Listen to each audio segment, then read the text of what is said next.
1. Hey y'all, welcome to the Improv and D&D channel. I'm Matt. I'll be your director this evening, and we are going on a bit of a mystery. We are rocking some Flabbergasted, which if y'all haven't had the pleasure of checking this game out, please go into the description, check it out. It is a blast.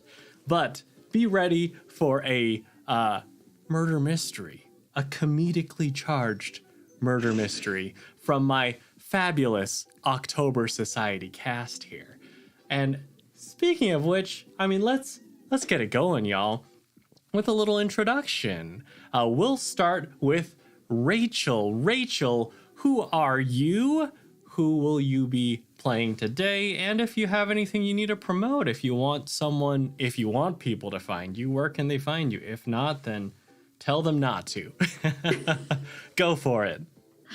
Hi, my name is Rachel. I will be playing Begonia Smythe, and I'm so excited to be back playing her again. If you want to find me, good luck. Dig it. Thank you so much, Rachel, and thank you, Begonia.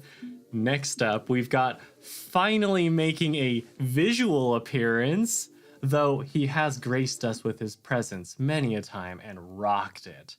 Chase, who are you? Who will you be playing? And where can people find you? I am Chase. I'll be playing Winston. Don't find me. Just don't look for me. Please. Thank you. I dig it. I dig it. Next, of course.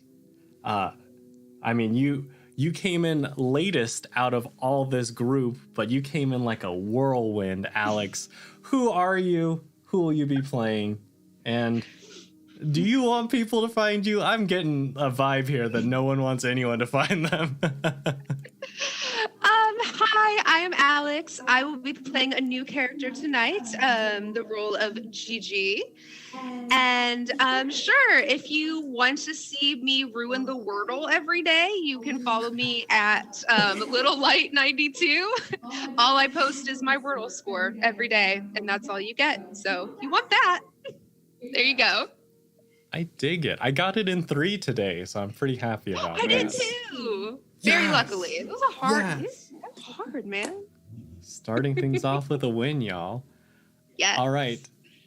Now, as always, bringing back the sleuthy investigative journalist, Adah. Is she? Oh, heck yeah. Heck yeah. Adah, who are you? Do you want people to find you? We'll see. Okay. I'm Adah. I will be playing Andie Cartwright. She's trying real hard to be a serious journalist nowadays. She's not loving it, but oh well. I am in the witness protection program. Please don't find me.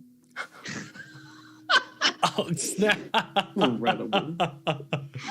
Oh, and do you have anything to promote? You do have one thing that you always promote. Oh, yes. As always, check out The Owl House on Disney+. It's a very nice show. Yes. I should stress, I am not affiliated nor sponsored. That's just Adah loving the content. Okay, now, and it's been a while. Joopy. Who are you? Who will you be playing? And where can people find you? Hello. I am playing Mouse. He's a bohemian. I think he is. Yes, he's bohemian. Very fancy guy. And you can find me at bluebugarcade.itch.io. And that's blue is spelled like BLUU. And I just make fan games. I made some for the Owl House, Infinity Train, just fun stuff for people. Fantastic. And I gotta say, I can't wait. I can't wait to play it. Now, speaking of playing, but we've got a little murder mystery action, a little puzzle action going on for y'all today. Starting things off, well, we zoom in. We zoom into maybe a familiar place. I know it's one of Winston's bars, but which pub is it?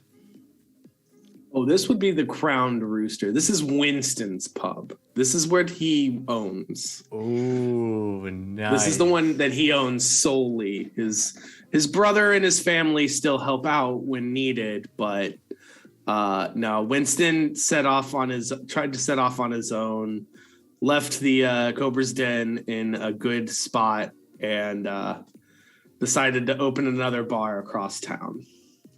Fantastic.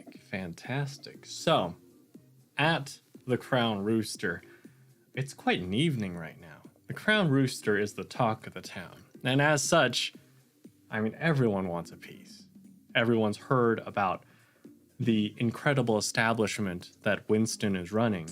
All the delightful, sophisticated drinks, and the atmosphere. And tonight, the atmosphere is buzzing. We have clubs from all over the place. We've got clubs focused on alcohol. We've got some on dancing. And of course, we do have our club here, October Society, who they're venturing out a little bit. They're trying something new this evening. And they have ventured forth towards the group that's focused on solving mysteries, solving puzzles. And in this case, I'm going to start with Begonia. Rachel, as y'all have found your way into this other group amongst their tables, where is Begonia? What is she doing? Begonia is attempting to find out everything that she can about this new group, schmoozing as many people as possible. She's a little nervous, but you wouldn't be able to tell by looking at her. Great. Fantastic. And I mean, just for those who haven't tuned in before, what does Begonia look like? Tall, willowy, broad-shouldered, with dark red hair. She's just as comfortable wearing a pair of trousers as she is the dresses of the time. Fantastic. And now we'll shift over to, I mean, the man of the place, the Crown Rooster himself, Winston. Chase, where's Winston right now? What is he doing? I mean, Winston is very much in his element where he always is, behind the bar. He is serving cocktails. He is making sure everybody's happy. He steps out from time to time, but still, as always, feels so much more comfortable when there's a nice big chunk of wood between him and people. So he is definitely behind the bar, looking out, making sure his first annual club mixer is going off without a hitch. Outstanding. And for those of us tuning in for the first time, what does Winston look like? Winston's a short, stout man, very much like myself.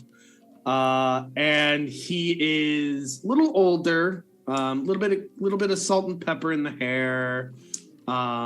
He has a nice handlebar mustache and good big bushy beard. And he's just a very unassuming fellow. He doesn't like to draw too much attention to himself. Awesome. Now, as Winston is, of course, making sure everything's going well, everything's going okay, everyone who needs their drinks topped off are topped off, we go over to Andie. And, I mean, in this area around the puzzle group, Adah, what is Andie doing? I think she's like kind of trying to spy on them a little bit, because she's like, Puzzle Club, we solve puzzles too. We solve all kinds of mysteries. So like kind of like doing a little kid thing where she's like, I don't care, but like also trying to sneak a peek. Yeah. I dig it. Doing a little eavesdropping. So That doesn't need to be done. It's a public event. Yeah, but it's Andie's style, and old habits die hard, so you got to keep those muscles sharp. For those of us who don't know, what does Andie look like? She's got like frizzy, mousy brown hair that's in a bun. She's probably like average height, scrawny. She's kind of dressed like a newsie, but she's not wearing her little cap right now. So. All right. Fantastic. Okay. So, with Andie eavesdropping a bit, we pan over to Mouse. Well, Joofy, what is Mouse doing amidst the puzzle group at the moment? I think Mouse is probably sketching. Mouse works a lot on his fashion, and just his creative eye. And so I think he'd be a little just engrossed in that. I dig it. And for those of us who don't know, what does Mouse look like? I kind of picture Mouse as he grew up on a farm. So I think you can definitely tell, because he's got a little bit of country swag in him, but he also has an eye for looking very I don't know what the word is. Looking very fashionable, I guess. Just looking very stylish. I also imagine that he also has really long dreads, because I just think that's really cool. Oh, absolutely. All right. So, with Mouse, with his country swag and his impeccable fashion sense, and sketching away, someone does burst in amongst the group. Hey, Alex, this newcomer, how would she make an entrance? So she is going to kind of stumble into the bar, carrying a jar of honey, and she's just gonna kind of look around and find someone who's just gonna listen to her talk, and she'll just kind of start to anyone who's gonna hear, just be like, man, this country, this city, it's so crazy. I just saw a dog chasing a cat, chasing a mouse, and you just don't see stuff like that every now and then. And I just don't know what I'm doing here in this big city, but it's crazy. You know what else is crazy? I got my jar of honey here, and I'm looking to sell it, baby. Anyone here looking to buy some honey? And she'll probably just go sit at the table. That's all they're at. Fantastic. So, Alex, how does Gigi look? Gigi is a good old rural country girl. She's got overalls on, probably some gardening boots. She's got dirty blonde hair that's usually kind of curly, but right now she's got it up in a little messy bun. And she's very tan skin. She's got freckles, glasses, and her jar of honey. Excellent. In this case, I'm going to do a little roll to see who happens to be the first person that Gigi talks to here. Eye contact. Mouse. This is perfect because you Great. did say mouse in your initial spiel. So mouse. Oh yeah. How do you Okay. how do you So that's what I respond? said. Go ahead. So as soon as you said mouse is like me. Like, And that's what- kind of looks over. I have a question though. Is it a Okay. jar of straight honey or is it a jar that has like the honeycomb in it? It is pure honey from her farm.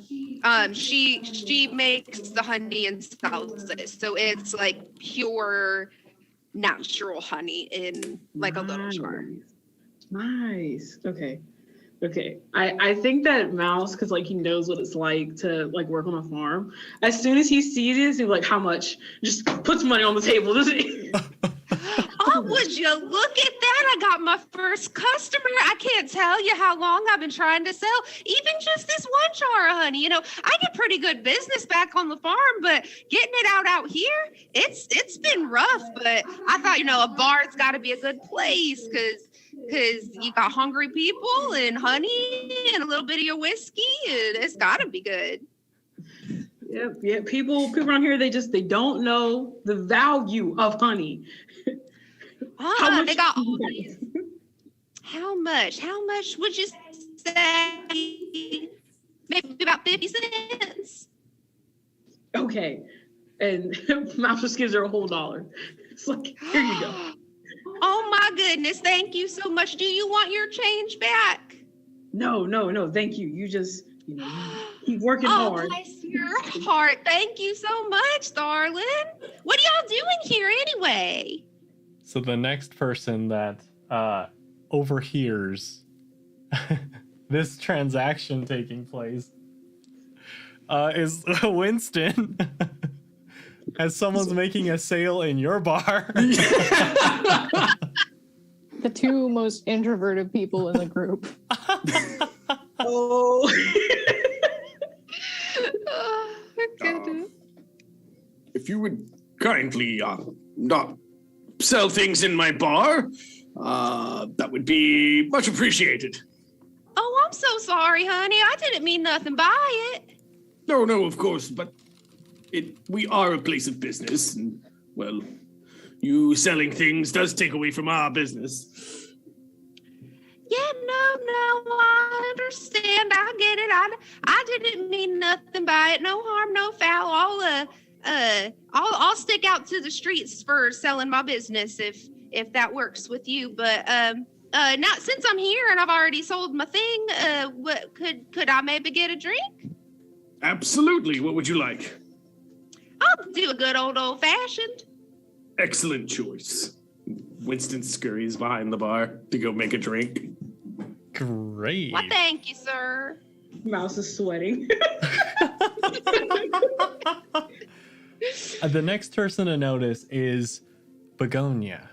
And maybe just kind of seeing how, I mean, you're schmoozing, but you feel a disturbance in the force, if you will. It feels like the wavelengths of social interaction have changed a little bit. And you immediately see who has changed it. As you see Winston run off to get a drink order. Now, who's this? Well, hi, darling. I'm so sorry I didn't even go and introduce myself. My name's Gigi. Short for anything, or?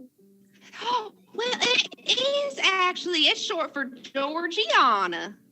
Ah, It's a family name. enchantée, Gigi.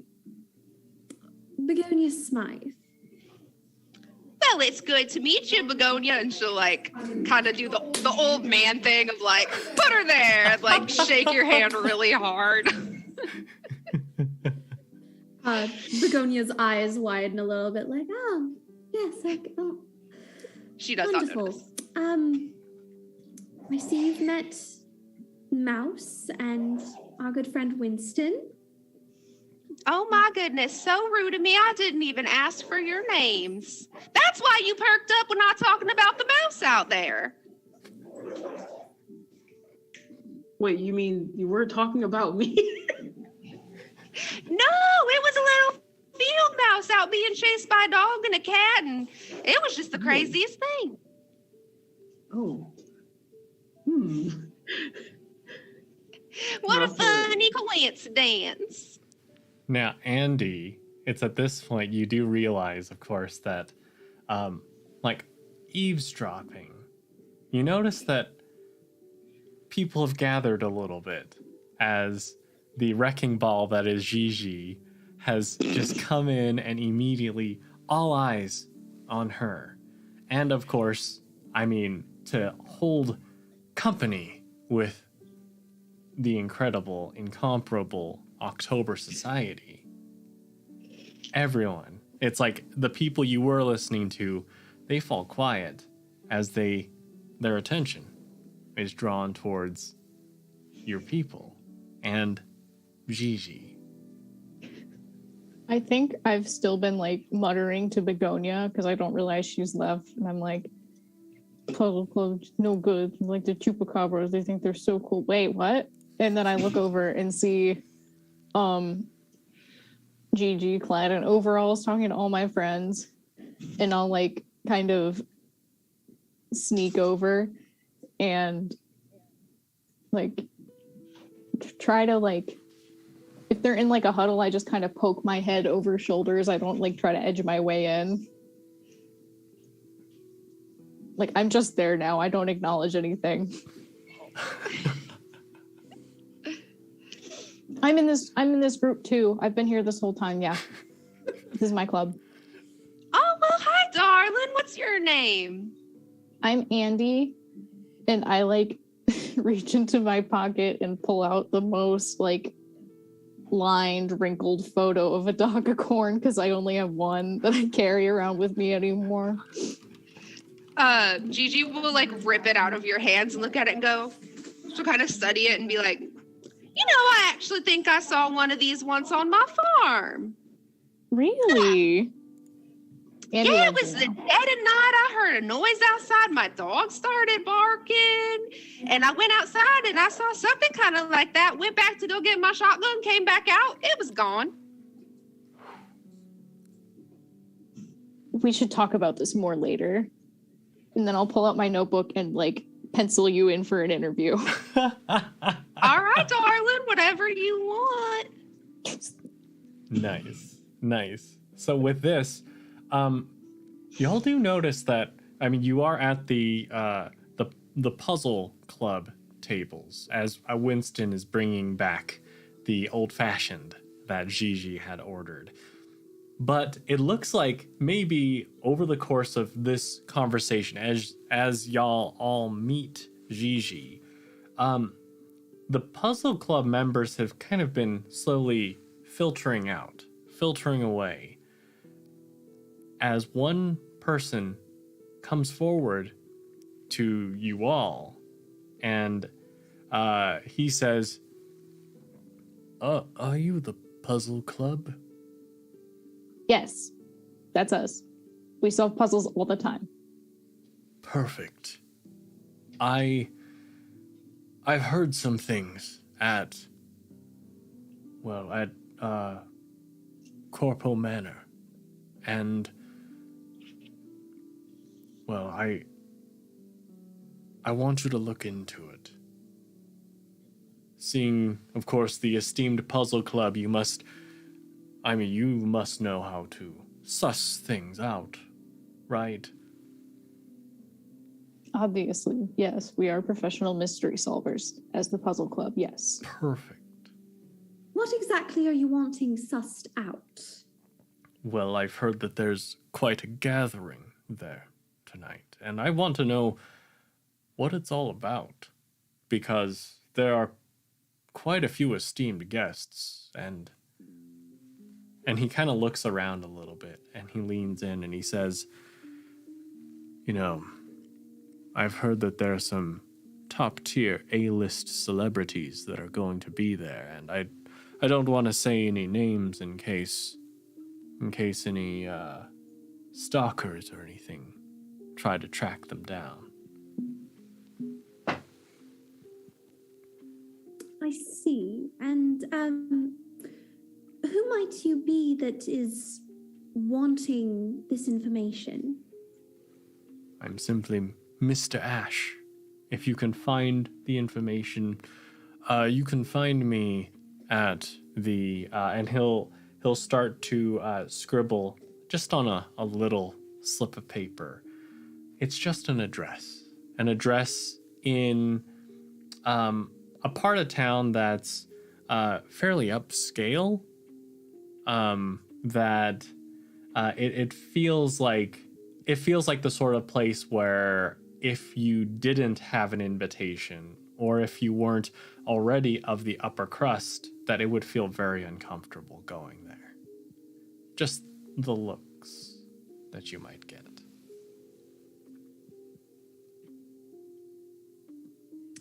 Well, and Begonia is going to look back to the group. We give a thumbs up. Sounds good to us. Excellent. Well then, I know that the party's going on this evening, so time is of the essence. I will don my newsboy cap and then tip my hat and then start going towards the door. Fantastic. Gigi will lean over to Winston and be like, "Y'all are in a puzzle group? That sounds fun." Yes, like- of course. We solve all sorts of mysteries. Well, if you'll excuse me, I must make sure the bar is taken care of while in my absence. And he'll like rush off behind the bar and talk with his staff for a second while he grabs his coat and hat. Andie saw that people didn't immediately follow her and just kind of stops and like looks back and acts like she wasn't really going to leave. Oh. Begonia notices and, "Oh, I'll be right there, dear. I just need to grab my coat." I kind of picture like Mouse finishing up a sketch and being like, "Oh," joining Andie. Fantastic. While I do a quick costume change, how are y'all getting there? Who is going to be driving? Oh, Begonia, obviously. Nice. Recklessly in her Hispano Suiza. Ooh, great. Okay. How have her driving skills progressed? I would say pretty well. She's been getting better. Mhm. But she still has a little bit of a devil-may-care attitude towards driving. Yeah. Not to mention the fact that cars are still relatively new of a thing to have, and not everybody has one yet. So Great. So, as y'all drive there, you do note that as you're getting closer, almost out of nowhere, the rain picks up. It's raining hard. You can hear the enormous drops slamming into the top of your vehicle, but you are able to get there in one piece. No problemo. And when you do arrive, it is quite the estate. I mean, it is a place where, Begonia, when it comes to estates, when it comes to fancy mansions, you're no stranger to this kind of thing. As far as high-end real estate goes, this is top-notch. It has its little bits of like wrought iron. It has statues from quite a while ago, as well as some pieces that I'd say Mouse would definitely appreciate as being more fashionable now. But as y'all do arrive, the first thing you note is a gentleman steps out to greet you. This gentleman, he is dressed in a black coat. He has white gloves on, and he immediately goes over to the back seat to open the door, as is his, well, habit. And who would be sitting in the back on the right side? I would say Winston's probably sitting in the front seat next to Begonia because he's the one that's kind of been teaching her to drive and making sure that she stays on the road and doesn't look elsewhere, keeps her eyes on the road and all that. So he very much is sitting in the front seat where he feels most comfortable. Great. Winston up front. So then who's in the back? I think Andie took the middle because she's so scrawny. Okay. I can see Mouse wanting to like look out the window and stuff. So I think. Oh, Mouse. I feel then? like Gigi invited herself, so she's in the back, but she might be on the other side. Okay, great. So in that case, the door is opened for you, Mouse, as this gentleman pulls it open, and he has an umbrella in hand as well. And he says, "Please, sir. How many in your party this evening?" I think it was his like best fancy kind of voice. Mouse would be like, "Oh, there are 5 of us total." Try to play along as he gets out. Excellent. And you note that he does look. Question for you, because I don't know that much about cars, Rachel. How is this like 2 in the front, 3 in the back? Is the layout? What I was going for. I don't know much about cars Okay. either. This is just the car that my favorite 1920s lady detective drives. Oh, fantastic. Okay. I just wanted to make sure so I wasn't completely wrong. But like when he looks, it's like you can kind of catch a glimpse of like he's used to maybe there being a driver who will drive the car, but then the people of importance would be sitting in the back. And so he just kind of looks a little confused, like how many of you can you fit back there? Until eventually all of you leave the car, and then he's like, "Oh, I see." Are you the valet, sir? You could say that. Fantastic. And Begonia tosses her keys to him. Oh, thank you. I'll take care of these. After I've opened the door for you, of course. Oh, much appreciated. And welcome to Corpo Manor. I hope you enjoy the meal. And as y'all enter, the first thing y'all note is that, I mean, here, hang on, I have a little picture. I have a little picture to show y'all. I'm gonna put it into the Discord. Oh my gosh, my file is too big. No. Okay.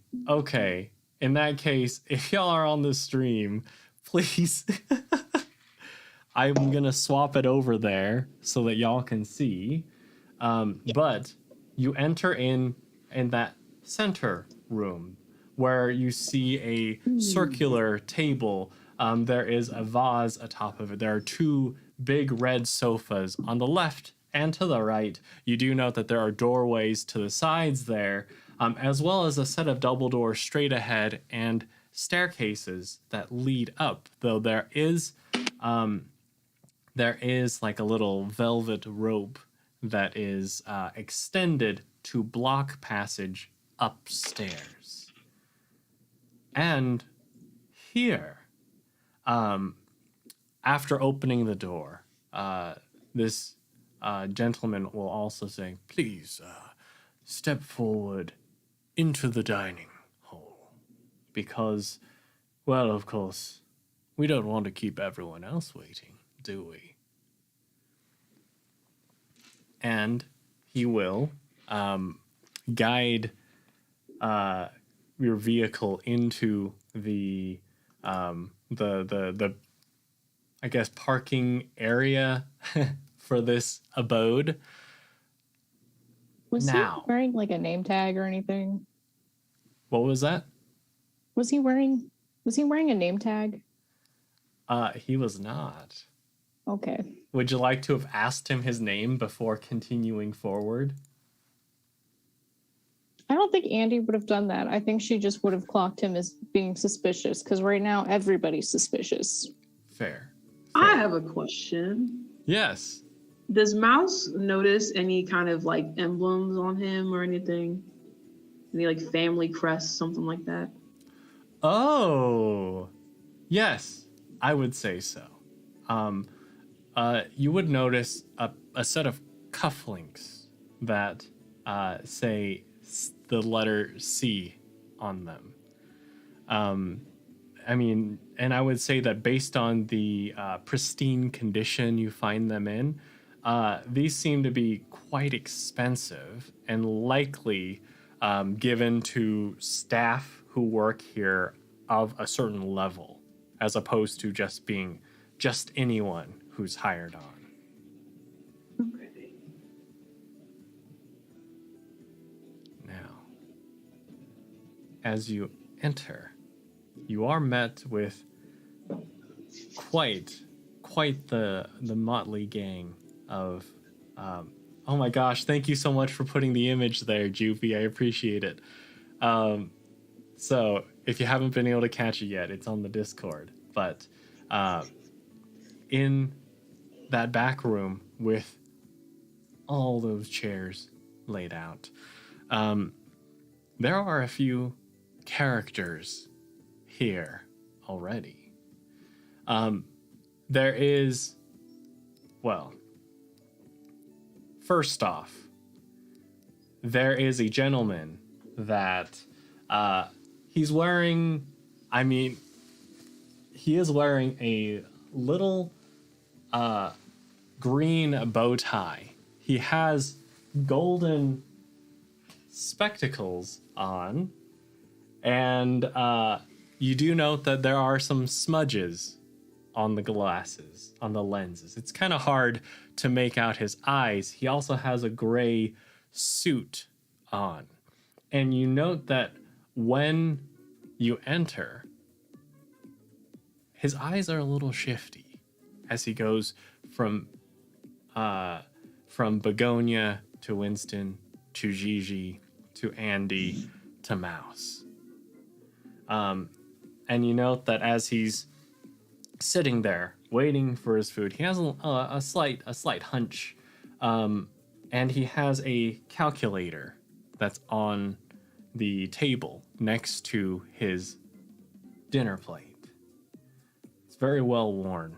There are smudges everywhere, even on the buttons that normally you wouldn't expect to use much on the calculator. You also see a gentleman who has quite the... Sorry, this has become ASMR now. A gentleman with quite the top hat. Oh no, sorry. Gentle lady with quite the top hat. Eyeliner around her eyes. A black leather jacket with CA on the breast. A lot of midriff showing with sculpted abs. Black painted nails, black jeans, the kind that I guess in this time period it might be a little revolutionary because it has the little bit of thread connecting from one leg of the denim to the other. And this person is very casually, though masterfully, handling a deck of cards. Now, next,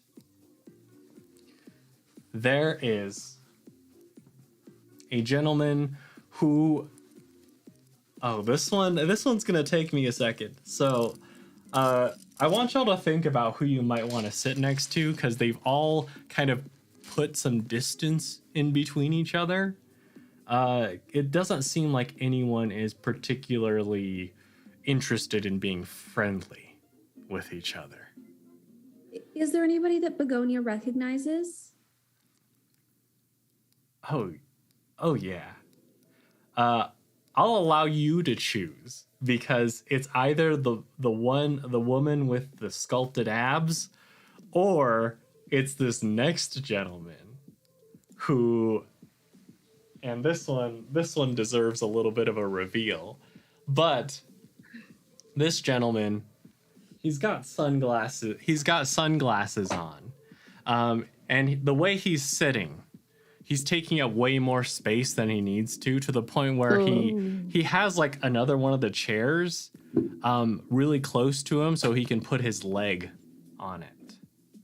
But this guy, he's looking at everyone quite suspiciously, as he has his long black hair and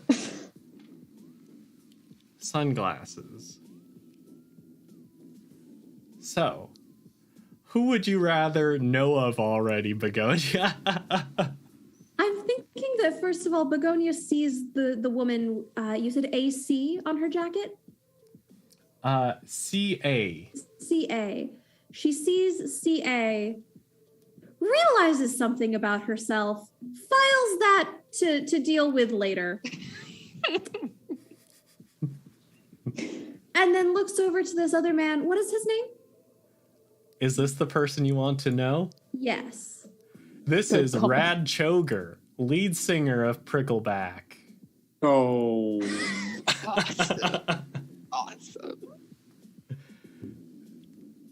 She's going to walk up next to him, pull out the chair, his second chair that he's resting his leg on. Oh. Sit in it and cross her legs. Wow. I haven't seen you around before. Cut the facade, Choker.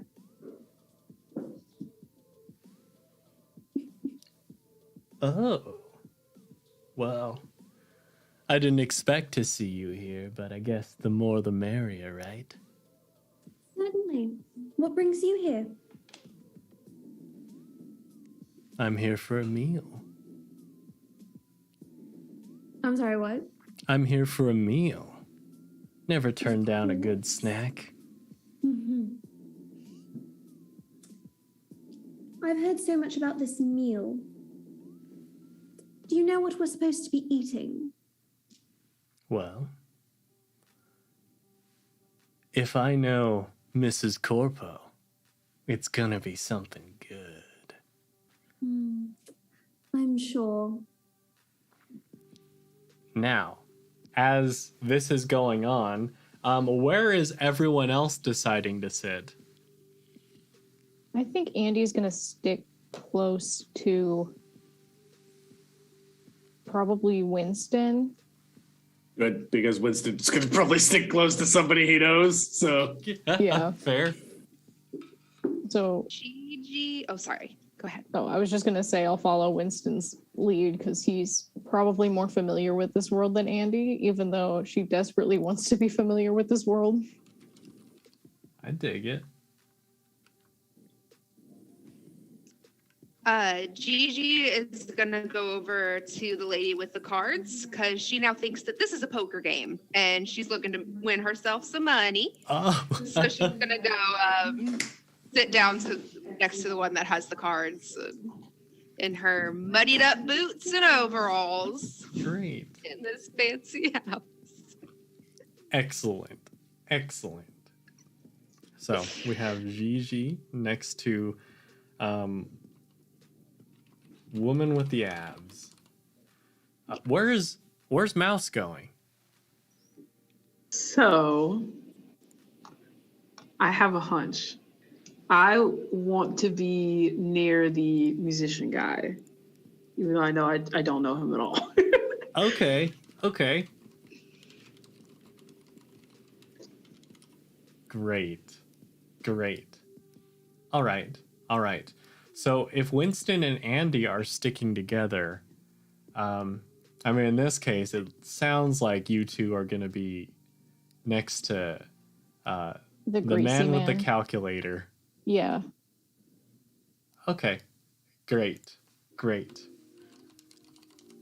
Oh, here's something maybe we should have talked about in the car over. Do you think we should lie about who we are? Obviously, Begonia kind of can't, but Winston probably can't either, that's true. because he's quite known around town now as the barman. So he unfortunately can't. Would love to, would never wants to be known, but unfortunately he's gained quite a reputation. Okay, Mouse, what do you think? I feel like Mouse would be like, "That's a great idea. I'll look less fabulous and would like slightly change his outfit and like look almost the exact same." Are you using a fake name?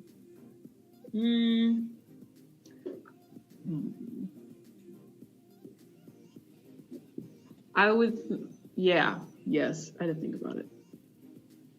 I think so. Yes.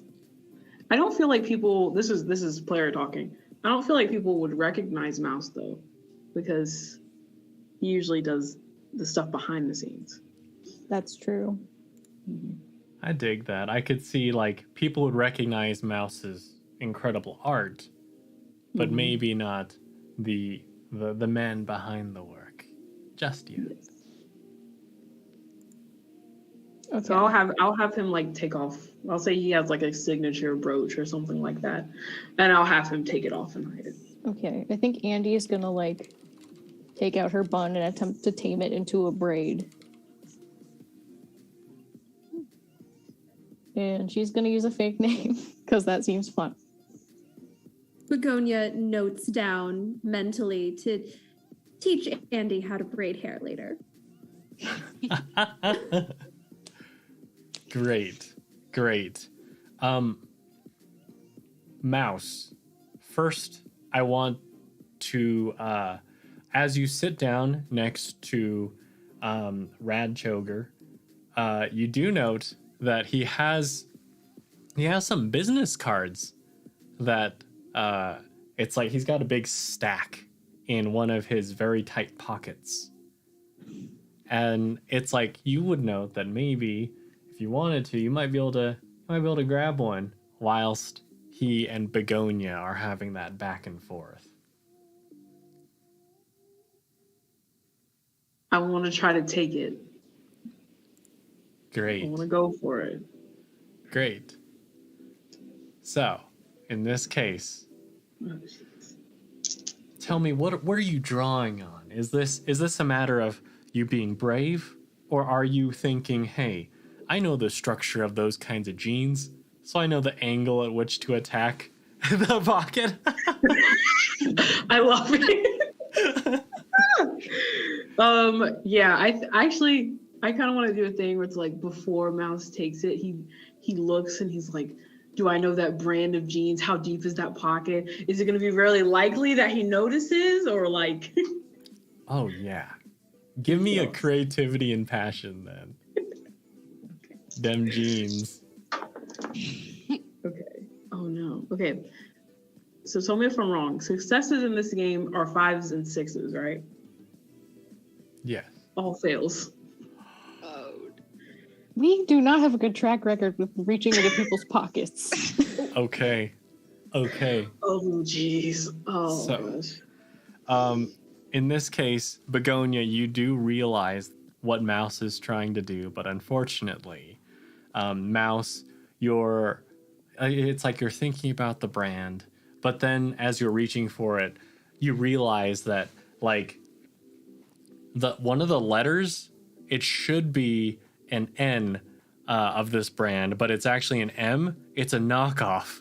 And so the construction isn't quite there. And so you go to reach for it, and it's like everything you calculated, it's not quite right. And you reach in and you grab one of the cards, but it's like as you're pulling it, there's just a loud rip sound. Oh no. Oh no. Begonia, you notice that look of the look of surprise and fear on Mouse's face. And when you say Andie saw this happening and right when it started to rip, she coughed really loud.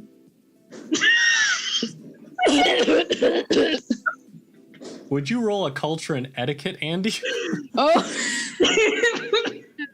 Okay. That's hilarious. 2 3s. That is 2 3s. That's no successes. Yep. So as you do that, it's like I forgot to cover my mouth. yeah, and it's like it's really bugging the gentleman with the spectacles that's right next to you, but it doesn't seem to get the attention of the rocker at all.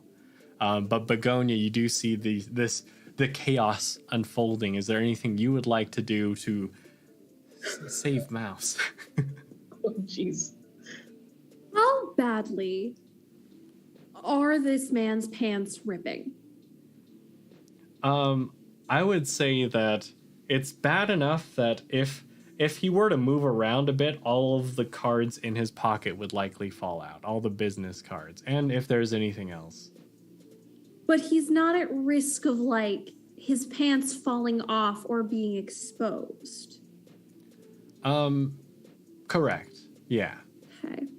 Maybe try to see if you can get him to move a little bit, so we can get the cards without having to. But has he noticed Mouse? I'd say in this moment, all he would have to do is just one casual turn, and he would know what's going on here. Oh no. What side Have of you the been to one of these before? And he is going to. Would you roll a little bravado and persuasion for me, Begonia? Yes, I have 4 of those. Oh, sweet. 4 is a great 6. number.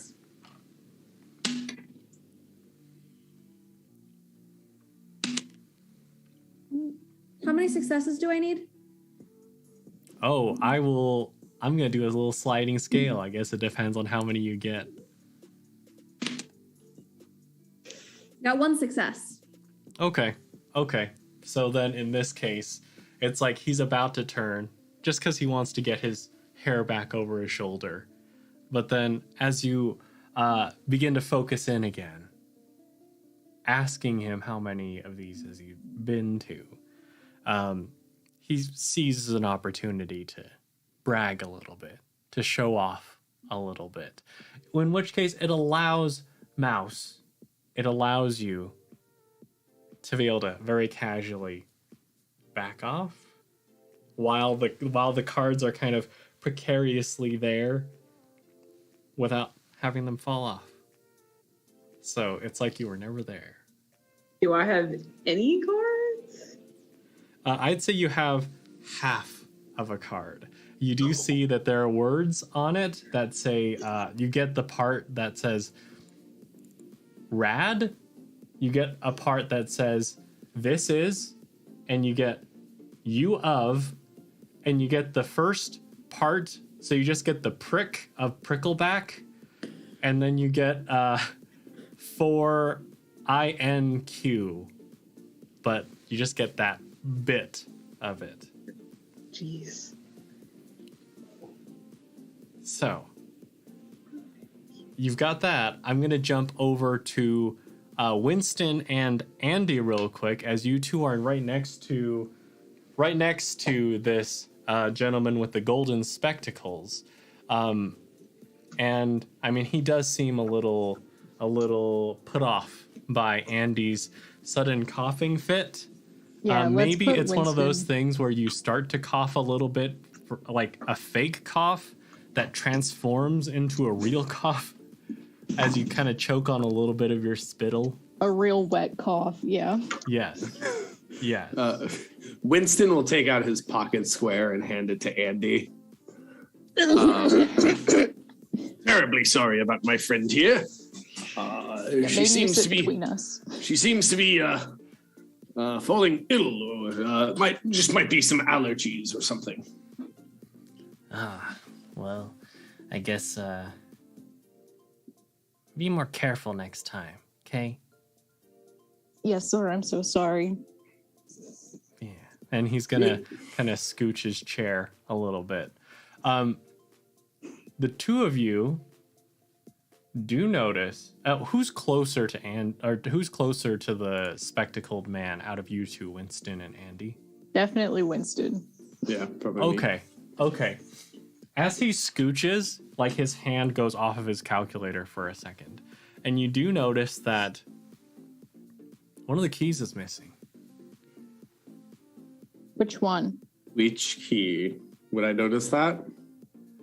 How much do you use non-cashier calculators, Winston? On cashier calculators, not Right. very often. Well, no, I would say to keep the books, he has a calculator in his office that Okay. he uses so that he can do, in case he does math pretty well in his head, but to make sure, he always double checks himself with a calculator. Yeah. I'll put a picture in the Discord, and y'all can see I've grayed out one of the keys on the calculator. That's what I'll give you. That is. I don't know Oh. what With key your that is, though. Now, y'all have that bit of information, though he does not seem very receptive to interacting with either Andie or Winston at the moment. Now I'm going to go over to Gigi. Gigi, you're Yeah. over with the magician. And I mean, when you go up to her, I mean, you can see her abs are super well defined. Maybe the most well defined abs of any magician on the planet in this time. Okay. So, what do you want to do? What do you want to say? I think she's still under the impression that this is probably a poker game. So, like, she's gonna go, like, sit down next to the magician lady and be like, "Oh man, I knew I was in the right place coming here. Y'all got a poker game getting started, don't you? I'm hoping that I could put in some money and play some poker with you if y'all don't mind it. I gotta say, you look very fine there, miss. How did you get such good for just playing poker? How do you get a body like that?" Oh, well, thank you very much. I mean, I don't really play poker that much because, and you notice that, like, she'll start to shuffle the cards around a bit, and do a few flourishes where she's really showing off, like, her deck, and amidst that, she starts dealing cards back and forth between the two of you, and she will say, "I usually don't play poker because you know that whenever I play, I always have a winning hand." And then, like, noticing your reaction, she's like, "Wait, as she's holding 3 aces and a 2. And she's like, oh, I guess maybe I'm a little off my game tonight. And she hurriedly starts flipping through the cards in her deck. Okay. I don't. I'm trying to figure out if Gigi knows what's like if she understands.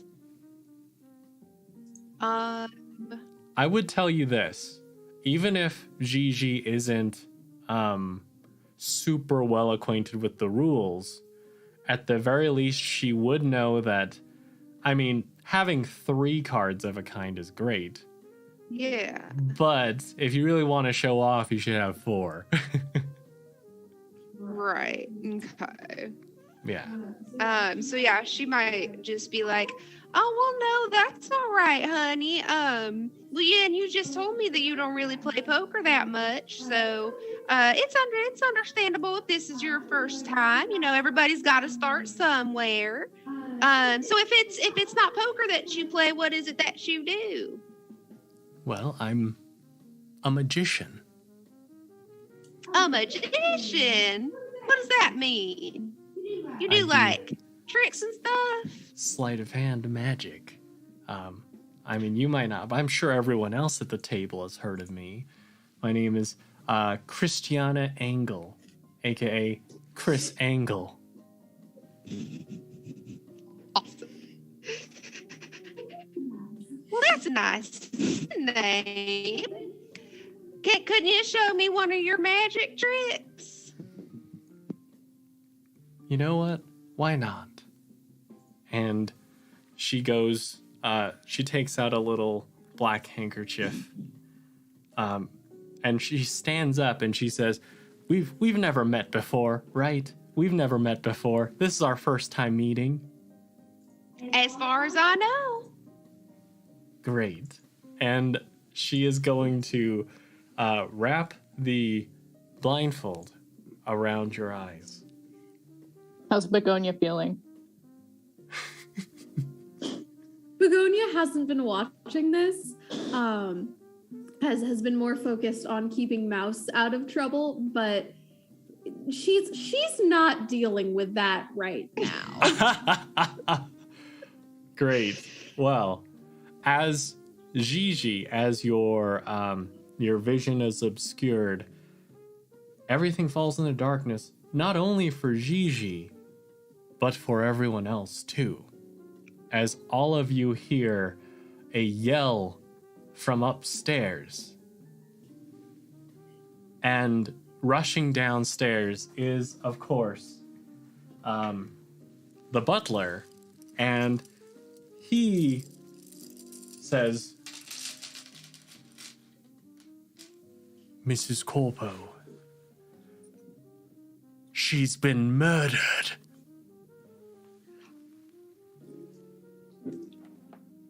And I mean, if y'all are tuning into the stream, we switch over to our murder overlay. Here we go, y'all. As That's so cool. I love this.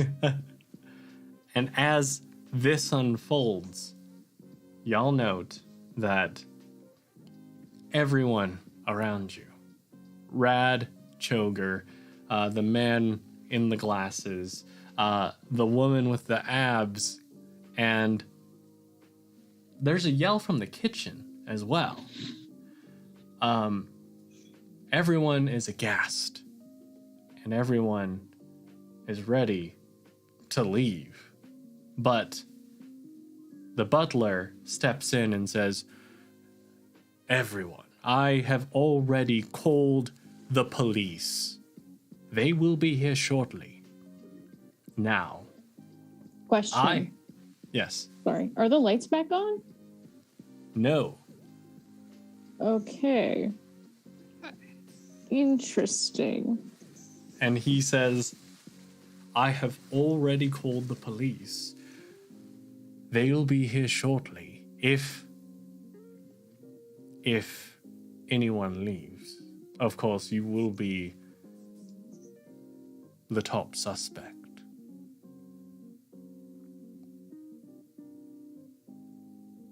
Thunder, lightning. I think Andie's gonna like jump up and go to the kitchen because that's where the screen came from, right? Well, there is a yell that's aghast when the lights turned off Okay. from the kitchen. But the butler, of course, was the one who yelled from upstairs after having discovered the dead body. Did he say egads? What? Did he say egad? Egads! All right. So, at this point, with everyone here being a suspect, the butler will gather some candles. Everyone has some light source with which to navigate, and you note that quite a few of the guests here are, clearly taken aback and afraid. Some of them scatter off into other rooms to collect themselves a bit. Of course, each with their own little candle. And, well, thus begins our investigation. So, I believe I have Andie going into the kitchen where you heard a yell. Where is everyone else going? I will tell you, as far as the other guests of this party, they've scattered about a little bit. If you're paying attention, I will tell you as far as like who you were with, where they decided to go. Begonia and Mouse, you two were seated by Rad Choger, who decides to go into the adjoining room to the southeast. I will switch us over to the map again. He decides to go over to the southeast, and he sits, or I should say lays, on the long red couch. Now, Winston and Andie, the gentleman who you were sitting with, he goes over to the southwest into the room with the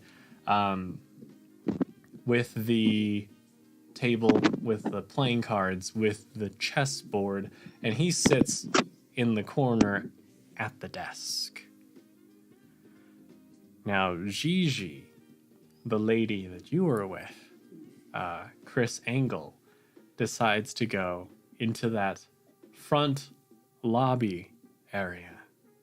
And you note that she tries to calm down a little bit, doing some flourishes. Maybe it's kind of like her way of calming her nerves, just like a little fidget. But every now and then her cards fall to the ground. But she is in that front room on the couch to the southwest. So, here, well, here's the order that I'm going to go in. And I guess it depends. It depends on where everyone wants to go. Why don't y'all decide where you would want to go? The butler decides to stay in this dining room. So I'm going to go clockwise from the kitchen to the dining room to the the study area with the statues and the couch to the front lobby area, and then finally the game room. So, who would like to join Andie in the kitchen?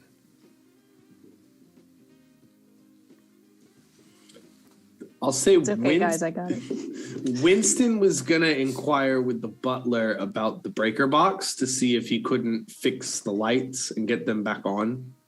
Oh, It's just okay. The Great. the bar owner and him, he wants to make sure everybody can see, and he just wants to fix it. I'll go with Andie into the kitchen because I think, like, no, don't go on your own. Excellent. Begonia is also going to inquire of the butler, but on a different line of questioning. Okay. Winston and Begonia, butler. Andie and Mouse in the kitchen. How about Gigi?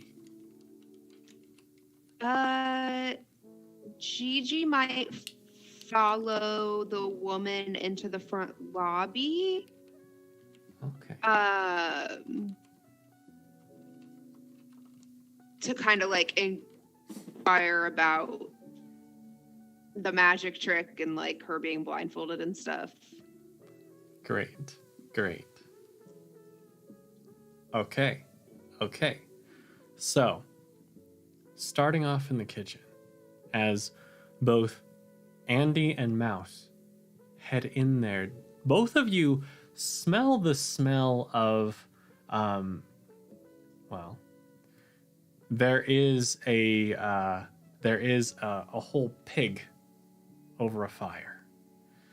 There are various vegetables that have been chopped and prepared into a mirepoix, though my map does not suggest that anything has been done to them. There's also some fresh baked bread. Now, as the two of you enter, there is a woman who is frantic, trying to make sure that things are being cooked still, especially the things that were initially powered and now no longer. I guess Andie's gonna like bust in and say, "Are you okay? We heard a scream." No, I'm not okay. Everything here is gonna be raw. That's your main concern right now? Yeah. Food is my life, and if I fail at food, what have I done with my life? Oh.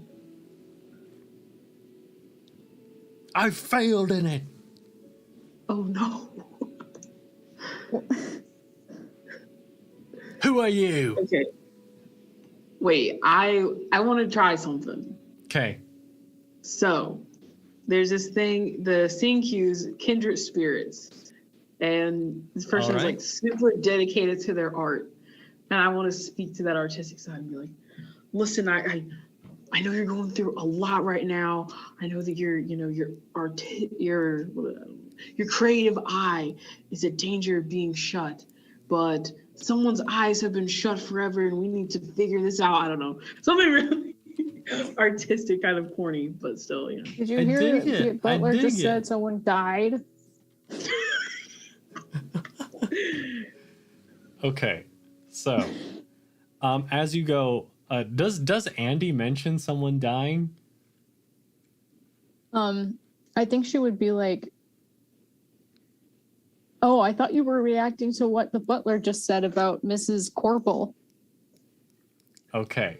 So, since Mouse, you are using a scene cue, I will say that like that spirit, that kindred artistic spirit. Andie, you mentioned that, but you noticed that it seems like the two of them connect immediately.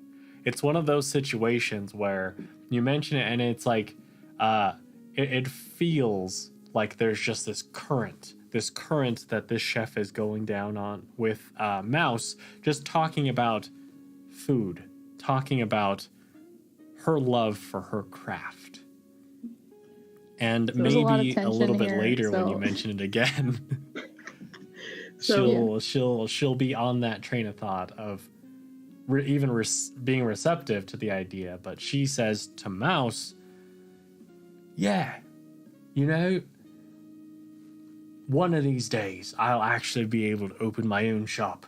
Something that uses natural ingredients, not things from a can or a microwave." Well, are you missing any of your supplies here? Well, the things I'm cooking now, without the power, without all of this, it's all going to go to waste. Well, I'll help you prepare everything if you can tell me anyone who might have might be holding a grudge against your employer. Oh. I'm gonna say to Mouse, like, that's very nice of you, but we've got a lot on our plate right now. Mouse is like, I don't know. Okay. So she is gonna say, well, I'd say that Roland, the accountant, he's been a little pain in my ass lately. And I know that he's awfully stingy. And so when she decides to fund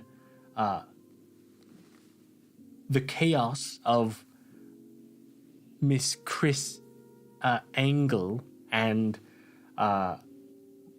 whatever she does with Rad Toga, he doesn't like it. He wants her to spend her money a little more frugally. And From them, who pays for that? I do, with my horrible ingredients. But from them, I thought they were famous on their own. Well, between you and me, I think they all have their little bits of baggage when it comes to Mrs. Corpo. I'd be a little wary. What was that about someone dying? Oh, yeah. The butler didn't catch his name. Just said that Mrs. Corporal's dead. Did he Good say murdered, riddance. actually? I forget. This is Adah asking. What was Did that? he say murdered? Yes. Absolutely. Okay, so then Andie will say, yeah, the butler guy said that Mrs. Corporal was murdered. So that's why I thought you screamed. But no, the food thing is very important too.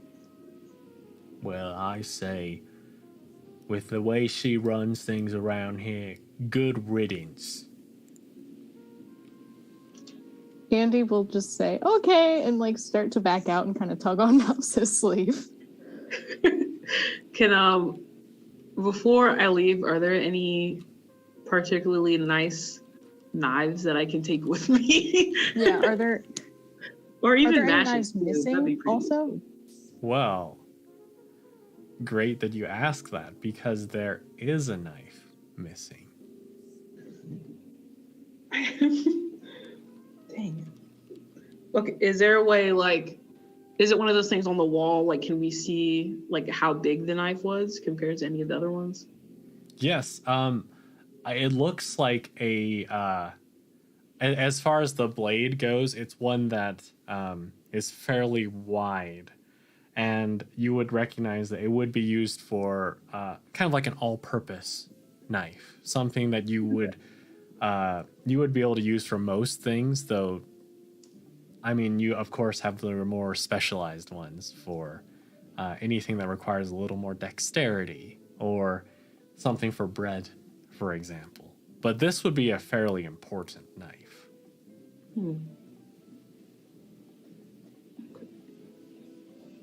So, I'm going to come back to you two in a second. We're going to go, as I said, clockwise to Begonia and Winston. How are y'all approaching the butler? Winston will instantly walk up and just go, yes, can you point me in the direction of the breaker box? I might try to see if I can't fix the electricity and get the lights back on. You aren't planning on using this opportunity to escape, are you? Not I at can all. vouch for him. Yes. Simply wish for us to be able to see without candles. All right. Well, I'm sure I can guide you back there if you wish. Much appreciated. Begonia, is there something that you would like to ask him before he leaves with Winston? Several things. Okay. First of all, I don't know why you would think anyone who came in my car would be leaving, seeing as you have the keys. That's a fair point. And I'm so sorry I hadn't caught your name before. Oh, yes. My name is Pennyworth. Pennyworth, lovely Yes. to meet you. Begonia Smythe. It's lovely to meet you as well. I have some questions for you about Mrs. Corporal, did you say? Yes. First of all, was there anyone who would want her dead? Would you roll a little bravado and persuasion here? Oh boy. How many successes do I need? Well, in this case, I'd say you probably need just one. Just one.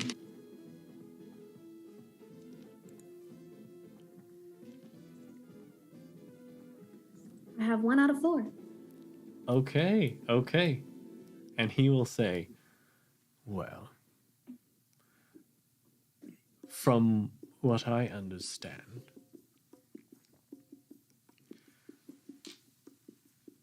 that gentleman you were speaking with earlier, Mr. Choga, well, he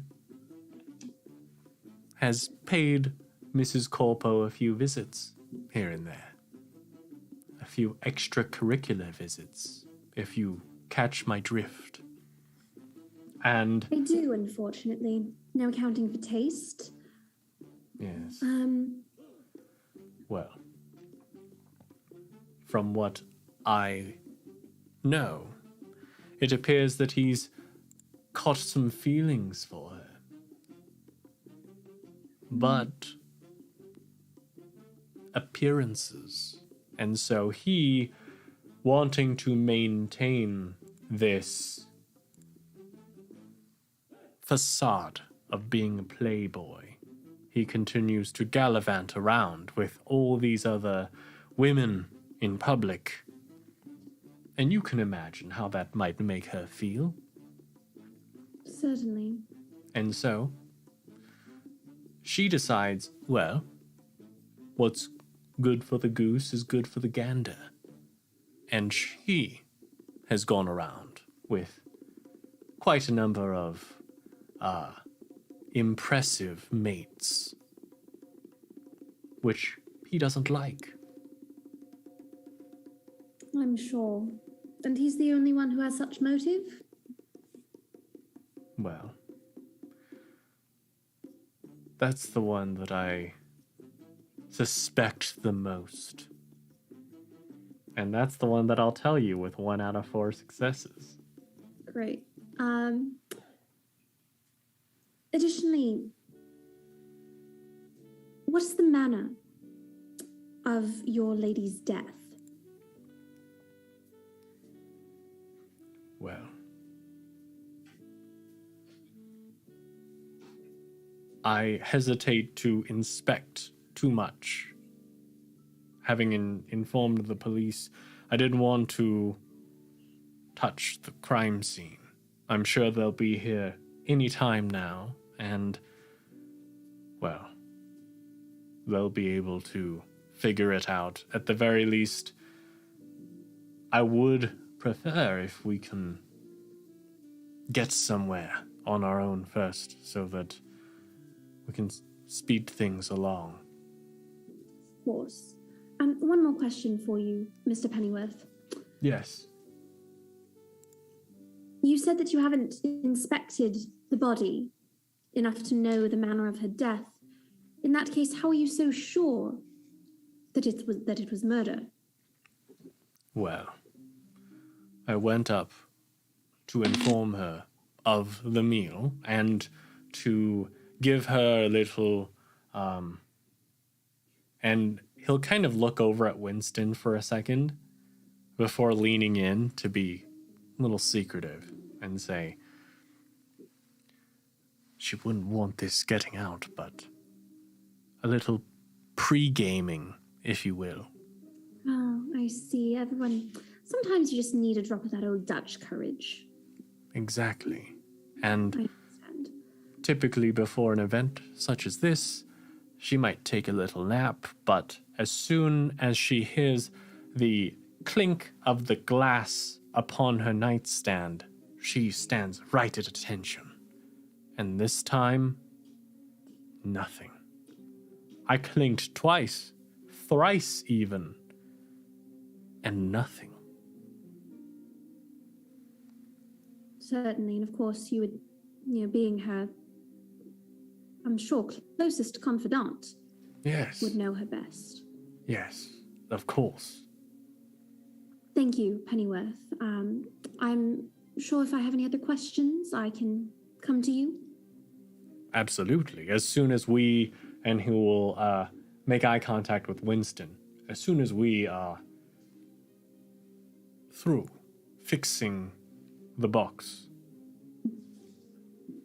I will leave Winston in your, I'm sure, more than capable hands. Thank you. Now, he leaves with Winston to lead you to the side of the house. Now, how are you going about fixing this thing, Winston? Well, on the way, he would ask, do you have any spare fuses on laying around, perchance in a box in the shed or something? I'm sure a fuse is simply just blown out and just needs to be replaced. Oh, yes. Would you like me to meet you at the circuits after I've collected the fuses? That'd be wonderful. Thank you. Very well.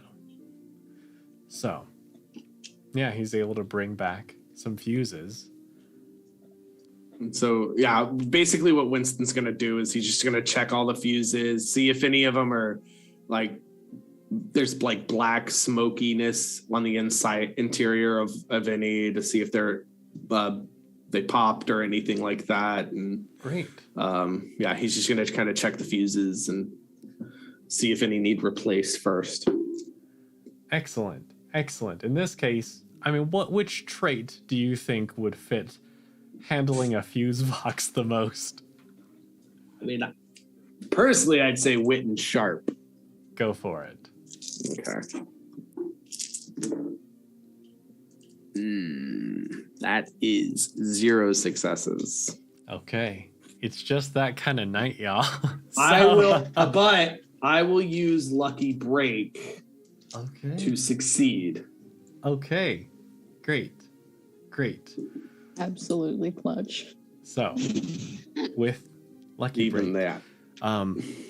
it feels like a situation where everything just, it's not quite connecting. It's not quite adding up until, like, I guess it's one of those situations where maybe you just toggle it an extra 2 times, and then suddenly you hear things begin to activate again as the connection is reestablished and as you see lights begin to turn on again.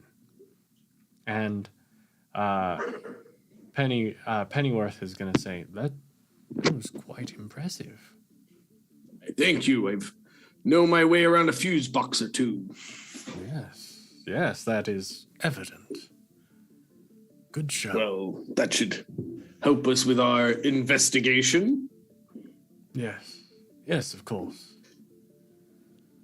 And I will come back to you in a little bit. Going over to Gigi. Gigi, you're with Chris Angle, and you see her hands shaking as she's handling these cards, continuing to drop some every now and then. You have that blindfold in hand. What would you like to do? What would you like to say? Yeah, so Gigi's just gonna walk up to Chris and be like, man, that was some magic trick there. I got blindfolded and then it sounds like somebody got murdered. I mean, what happened here, hun? I don't know. That wasn't part of the trick. That wasn't you? No, of course not.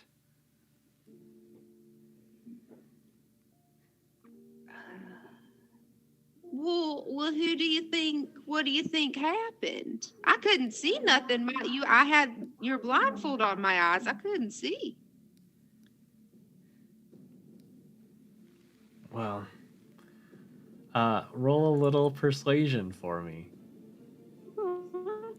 What? Trying to remember if these dice failed me the last time I rolled. That is 1 success. Okay. So, she is going to stop handling the cards and look at you and say, I think I know who did it. Well, who do you think it was? Well, I was in the restroom earlier, and I found a knife.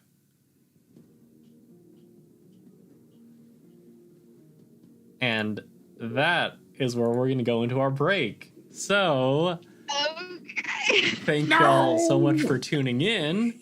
And What on earth? we will be back with some more Flabbergasted and hopefully the solution to this murder mystery in about 10 minutes. Thank y'all for tuning in. Catch you in a little bit.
Hey y'all, welcome back to Improv and D&D. I am your host, Matt, and of course, I have my wonderful cast here, reprising their roles as October Society with Begonia, Winston, Gigi, Andie, and Mouse, as they have all entered this mansion.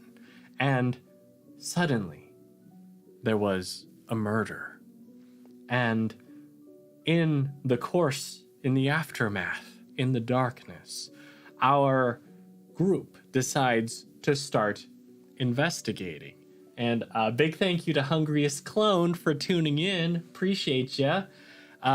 Here's just a quick little recap as they began their investigations, talking with the cook who has informed them of a few possible suspects here, of the accountant, Roland, being maybe a little stingy, maybe not as happy about Mrs. Corpo, the deceased, may she rest in peace, about her spending so much money frivolously.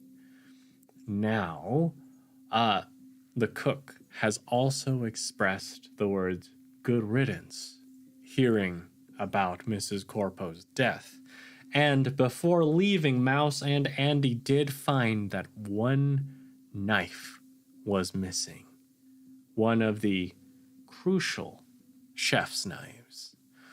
Now, we went over to Winston and Begonia, who decided to speak with the butler, Pennyworth. Now, Begonia asking him about the situation.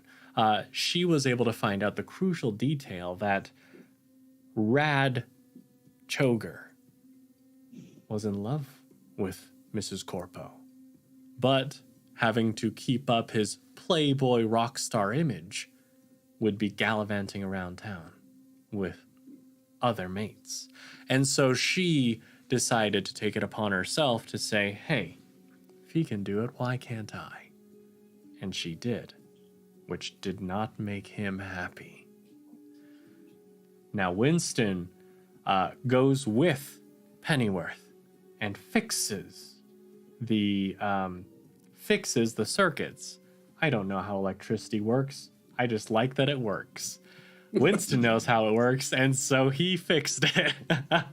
So the lights are back on, and Gigi, talking with Christiana Engel, is able to get out of her that, well,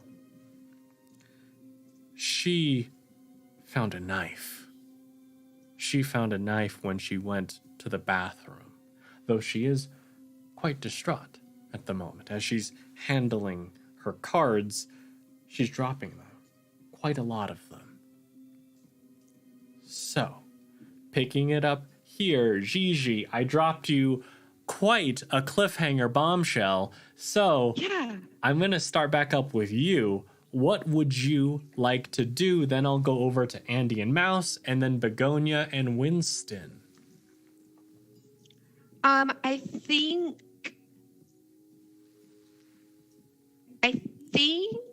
Gigi is going to go find the knife to kind of inspect it, investigate it, see if there's like any blood on it or I guess fingerprints. Great. They have that then, but So, you go in there. And of course, you do see en route, you see Roland the accountant at the corner. Whoa. And he looks quite sweaty. He's at the desk. He's just mopping up the sweat with a handkerchief. Which bathroom are you going to investigate? Left or right? oh, I guess she didn't specify, did she? And I didn't ask. She did not. Let's go to the left. Okay. You go into that left bathroom, and I'm going to switch over to the map real quick for our audience. And within this bathroom, you do see, of course, there is a little plant in the corner, as well as the wash basin and a little wooden toilet. Now within here, you do see there is a little card. A little card that is, I guess it would just be just beneath where the I guess the edge of the toilet would be. And I will show you, listeners, what the card says, and I'm gonna send this on Discord for y'all. Hopefully it will be small enough.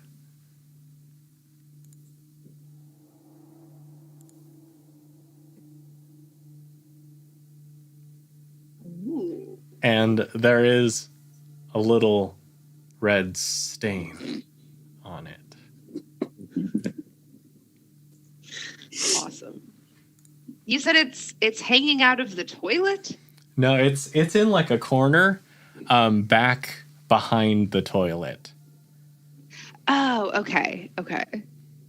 This is spectacularly awful. Thank you. You're welcome. I'm glad I could remind you. It's what you would expect of somebody who's the lead singer for a band called Pickleback. Brickleback, Pickleback? which is worse. Yeah, which is worse. Little- Picklebacks are actually decently tasty. I need to change my notes.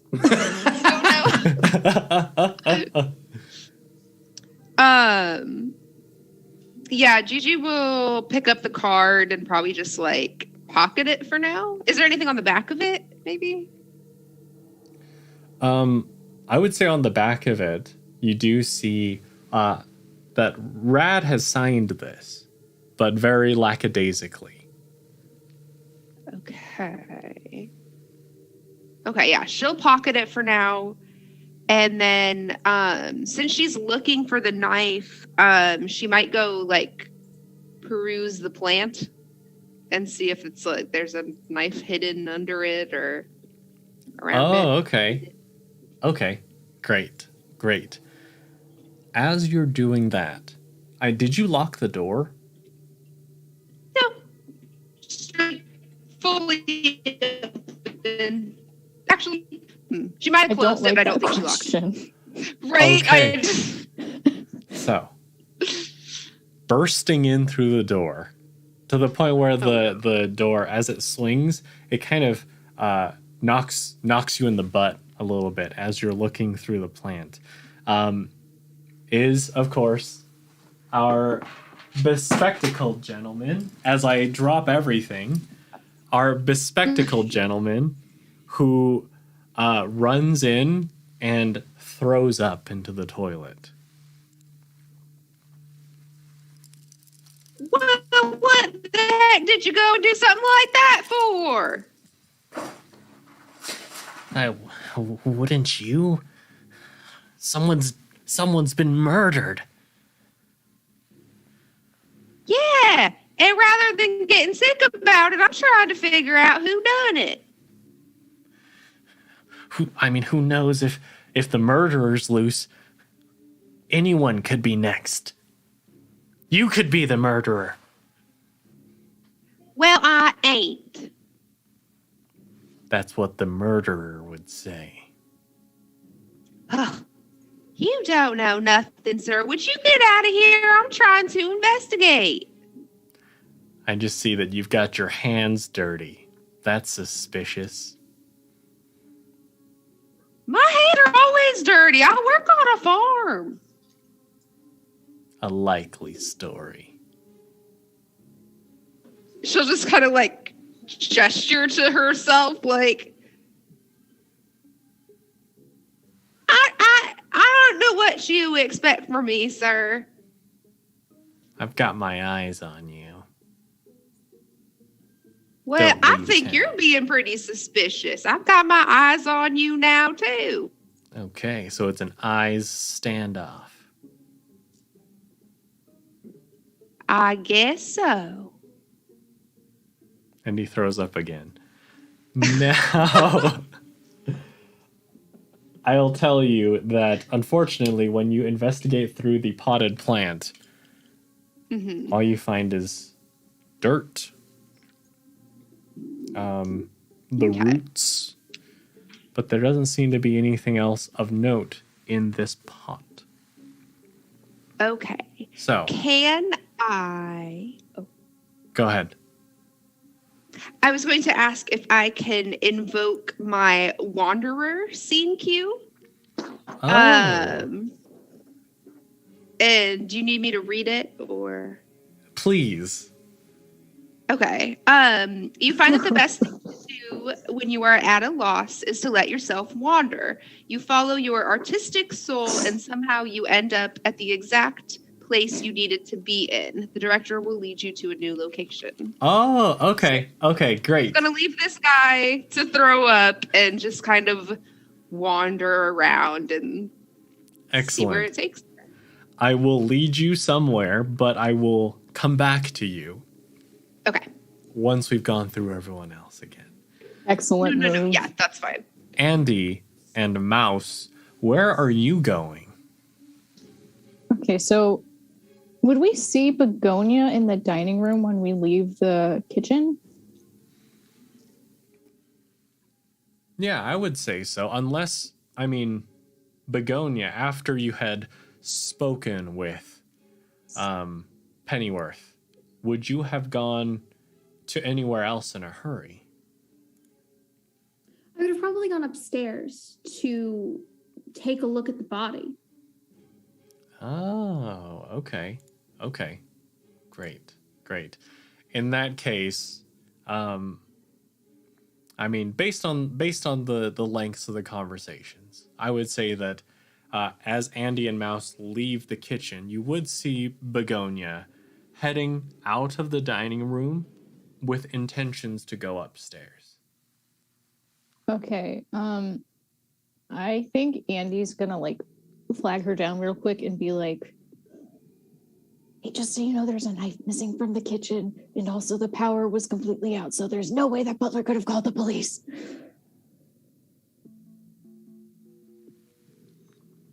Well, goodness. Thank you. Just for thought I letting should me let you know. You might want to find Winston, as he is with the butler currently. Where did they go? They're fixing the power. Power. I looked to Mouse to see if they have any idea where that might be. Is there a basement? Have you guys seen a basement? Any kind of? I've been here just as long as you have. Oh no. Okay.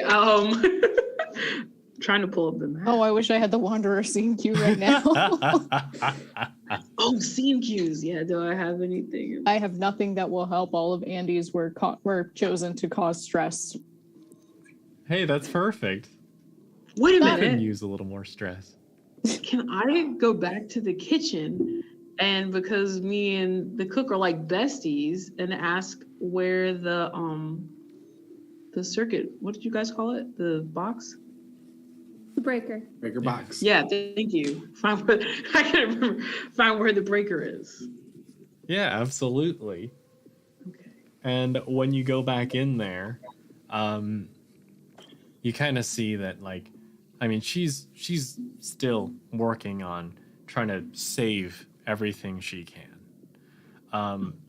And so you go to ask her, and she'll say, "Oh yeah, if you you just pass the dining room table, go outside around to the back end of the house. Can't miss it." Mouse just runs there. It's like this. Okay. So Does Andy hear the guy throwing up? everyone hears the guy throwing up. Okay, so I think As- I'm gonna follow Begonia upstairs. Follow Begonia. Yeah. Okay. I'd say like with Gigi leaving the bathroom, wandering, the door opens, and that's when everyone hears the echo of the retching. So, Okay. Andie with Begonia, Mouse heading towards hopefully where Winston is alive and well.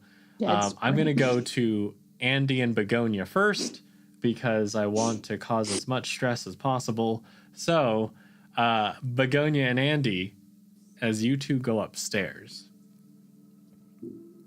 Well, first off, when you do, I mean, you do see the distraught magician in the lobby. And that's not a phrase I thought I'd ever say, but you see the magician, you go upstairs. What do you do with regards to the velvet rope? I think Andie. Begonia's like 5'11". She's just going to step over it. Yeah, Okay. Andie also, like, though she's probably shorter than Begonia, just like takes a big awkward step over and then other leg over. Oh, okay. Great. All right. As both of you do that, the two of you do see that the magician is eyeing you two suspiciously. May we help you? What are you going upstairs for? That looks suspicious. We're investigating. We're kind of a puzzle club. Mm, This is what we do. Chris, was that your name? Yes, Hmm. Chris Angle. Charmed. I'm the brain freak.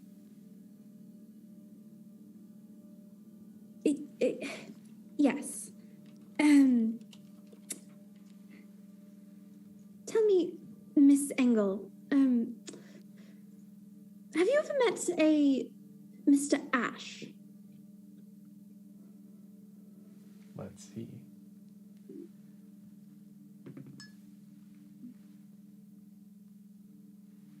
Yes. I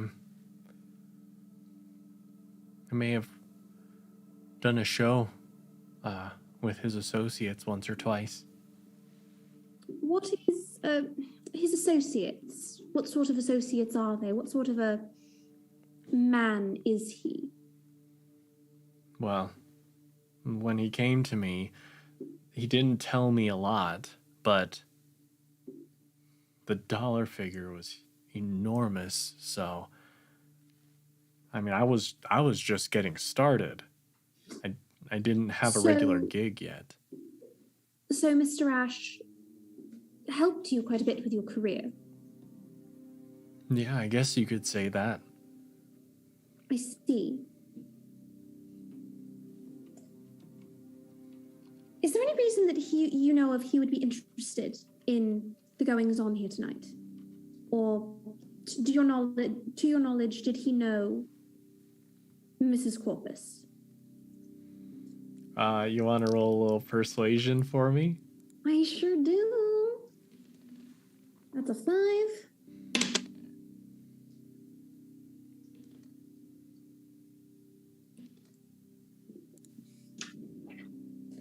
We got 2 this time. 2 successes? Yes. Great.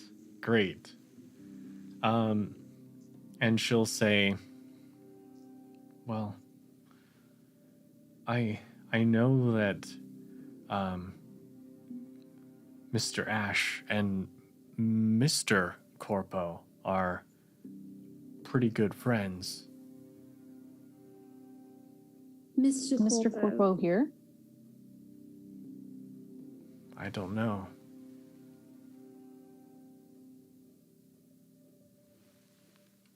When was the last time you saw Mrs. Corpo?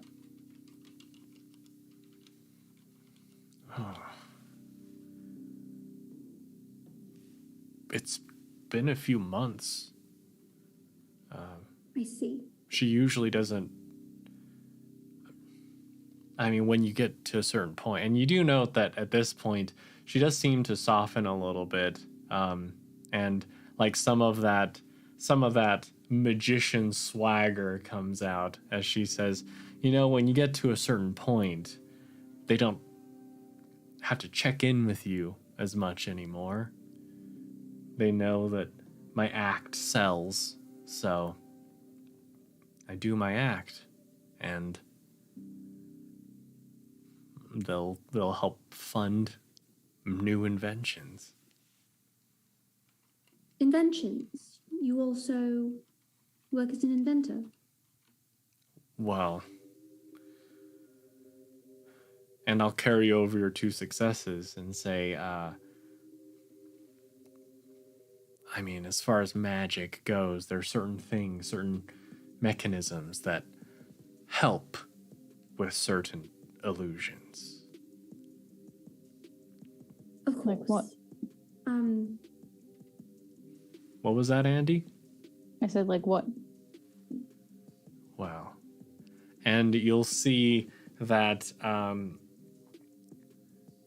she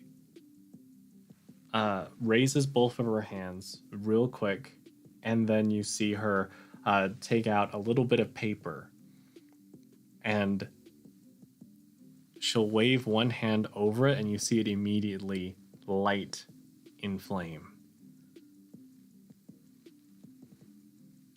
Oh, goodness. How'd you do that? It's magic. We will leave you be, Miss Engel.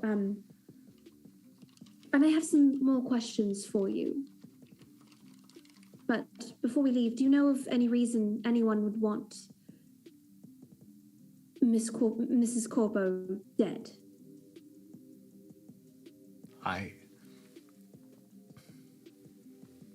I think that the chef, I mean, she's so angry all the time. Every time I've come here to eat, everything is wrong.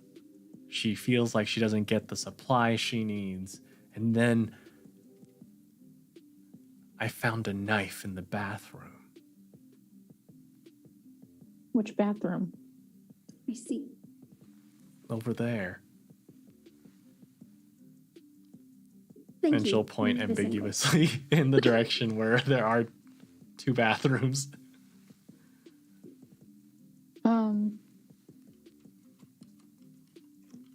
I'm trying to think. The chef is the one who said that Mrs. Corpo was paying Chris and Red, right? Yes. That's information Andie would have? Okay. Yeah. Would you say Mr. Ash is friends with Mrs. Corpo as well as her husband? I mean, they must be, right?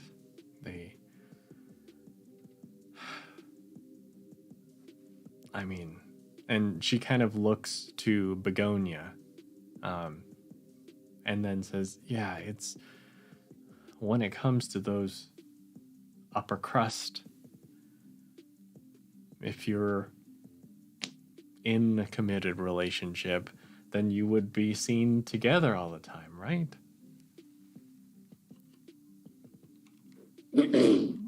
Begonia just responds by clearing her throat very loudly kind and of- awkwardly. Nudge Begonia a little bit. Okay, I'm gonna come back to y'all on that note. And we have Mouse. Mouse, you're sprinting over to the fuse box, to the circuit breakers, and, well, first,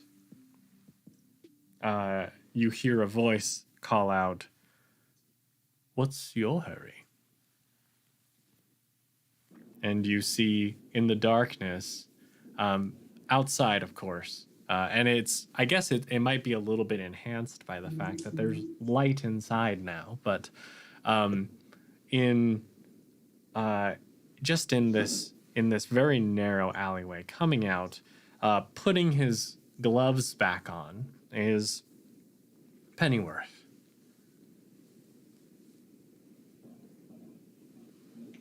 And he's alone?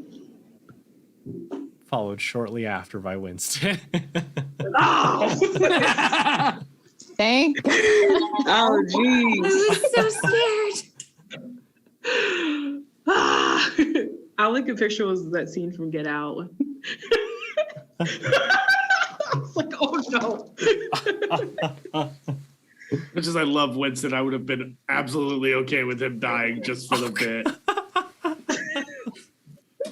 The butler was actually carrying Winston over his shoulder. You just didn't notice. Oh gosh. Okay. So, All right. Mouse, Shoot. you're back together with Winston, but you do have Pennyworth with you right now, and he is quite curious. Mouse is kind of like, just practicing my creative legs. The whole body is creative. Ah, Just not just your eyes. Well, why don't you roll a little persuasion for me? Okay.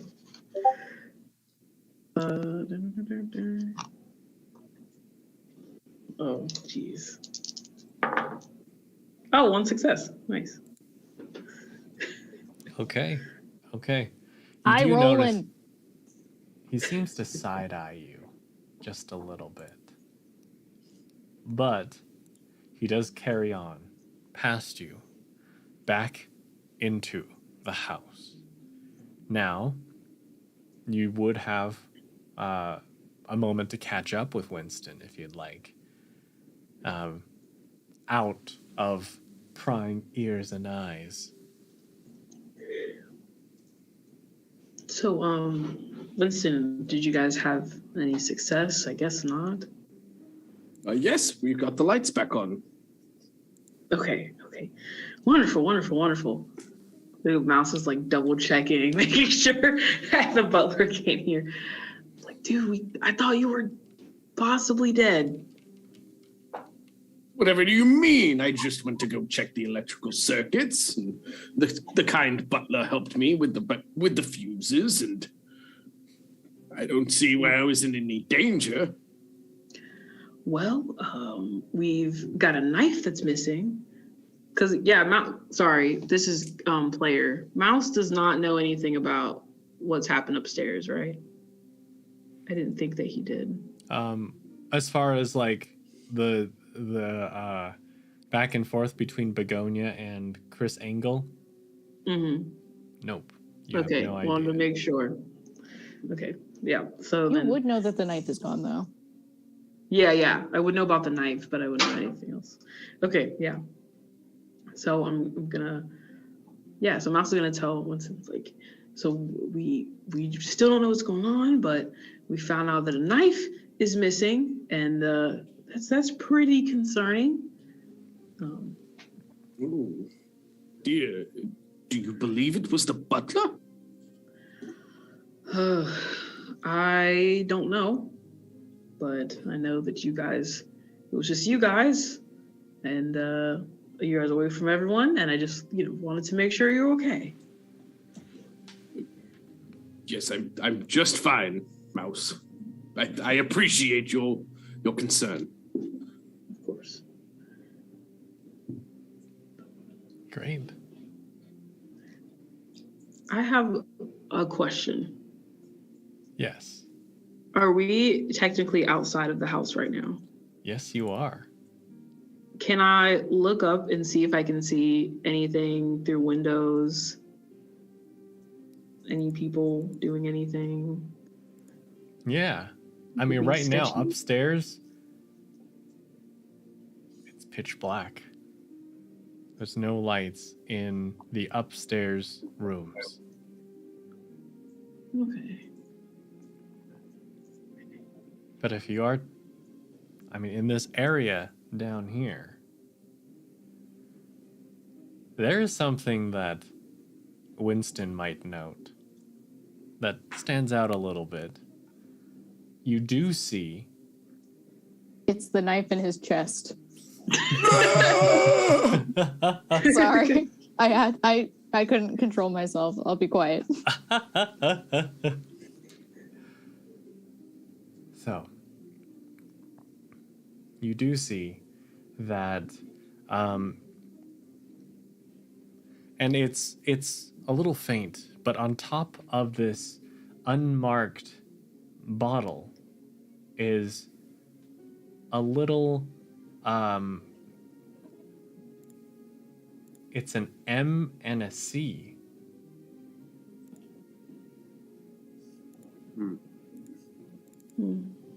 In the sea. It looks like a little blue tab written in white, an M and a C. Oh. MC. The bottle that it's resting on is empty.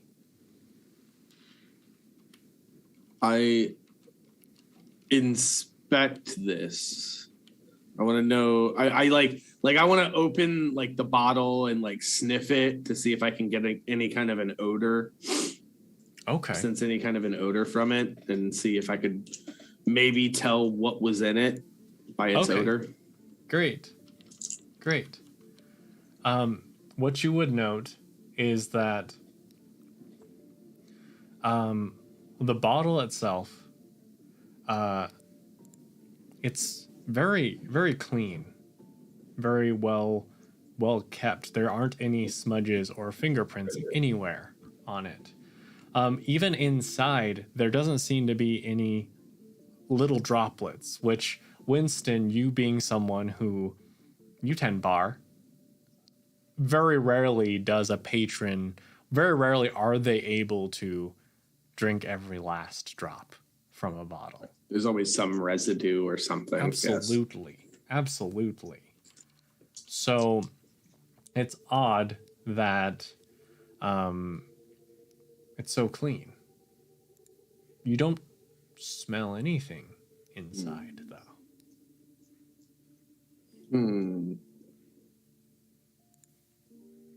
MC. I think I know what that's from. It's a small blue thing with an MC on it. A small little square kind of thing. Yes. With an MC on it. He will pocket both of these items for the time being. And he'll go see the accountant. Great. Okay. Winston on the way to the accountant. Where is Mouse going to go?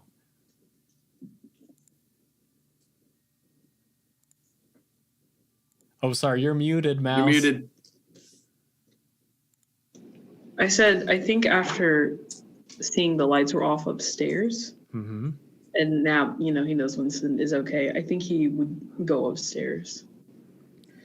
Okay. Great. So, Winston heading towards the accountant, Mouse heading upstairs. That will bring us back to Gigi. And here, well, Gigi, wandering around, would you give me one general direction? Are you thinking front of house or back of house? I'm feeling, let's go to the back of the house. Okay. In this case, heading around the back. You do walk past Winston and Mouse if any of y'all would like to share anything. Yeah, she'll walk up to them and be like, because, she recognizes them now, and just be like, man, y'all, this is crazy. I've got that accountant's throwing up in the bathroom, and that magician lady told me that she found a knife in the bathroom, and I went into one of the bathrooms, but I couldn't find it. So I'm just kind of trying to wander around. Oh, I found this, and she'll pull out the Chris. No, not Chris. The other one. Brad Brad Choger. Choger's card that has like the blood or the red stain. I don't know if it's blood or not. I'll Do we know bring if back it's blood? up on the screen again for our wonderful viewers. But yeah, she'll give them that and show them that she found that. Great. So that does give Winston an idea of where the accountant is now. Mouse, what do you think? You got a little bit more detail at the moment. Are you still heading upstairs?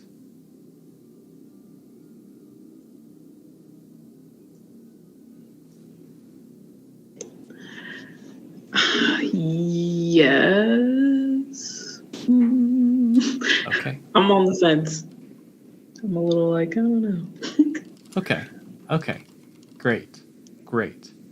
So, Mouse heading upstairs, Winston heading towards that bathroom now knowing that the vomiting, that is from the accountant. Gigi, as you head towards the back, you do note, just wandering around, there's a little topiary. Just these hedges that have been trimmed in the various shapes of different animals. And maybe, Gigi, from your farm upbringing, you see one that stands out to you because it looks a little peculiar. It looks like it looks like a pig that has 3 ears. But you go over to it and you see that there is a set of garden shears that is stabbed into it.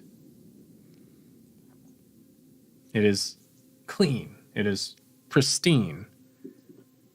And you note that as you're inspecting it, you stepped on something. In the dark, it may take your eyes a second to focus, but you realize that you've stepped on a playing card.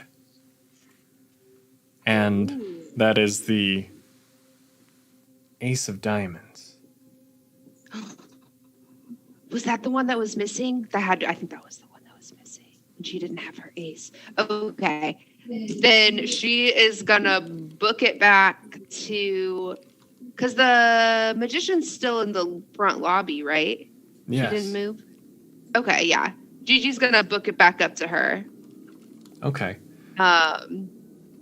And confront her and like show her the card and just be like, so how come I found this out back, little darling? Great. So, are you going to do anything with the shears? You said they're clean? There's no like blood or nothing? They're absolutely pristine.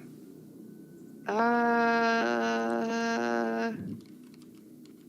I don't think she's gonna touch them. Okay. I think she's more interested in the card. Okay. Great. Okay.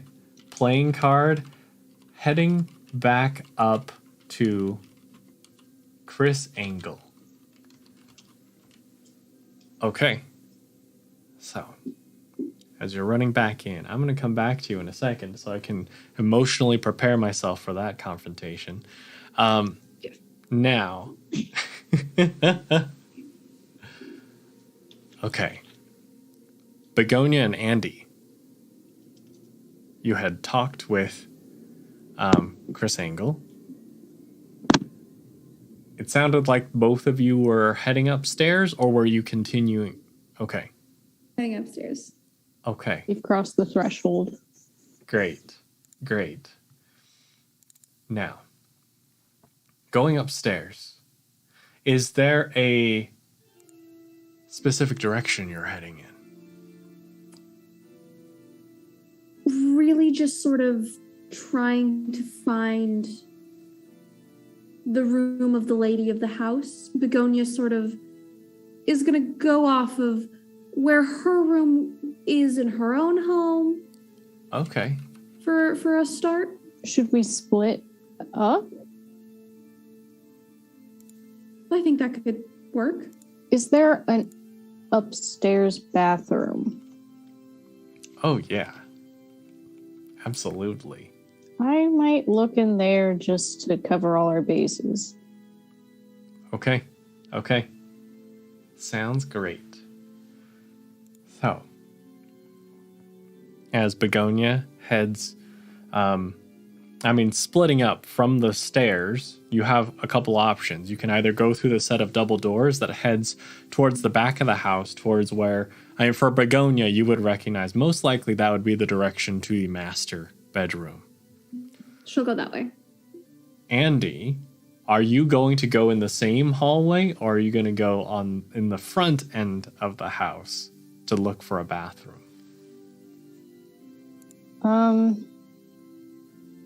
Should I go to the master? Is there a master bathroom? Should I check that out, or how many bathrooms does a 1920s mansion have? Begonia would know.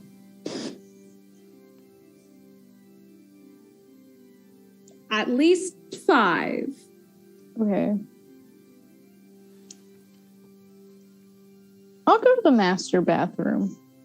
Okay. I'm Great. wondering, we know that, what's her face, Mrs. Corvus fooled around. I'm wondering if she was fooling around with Chris Angle. And she slipped up and said there was a knife in the bathroom. And it was the master bathroom. Ah. Okay. Okay. Cool. Cool.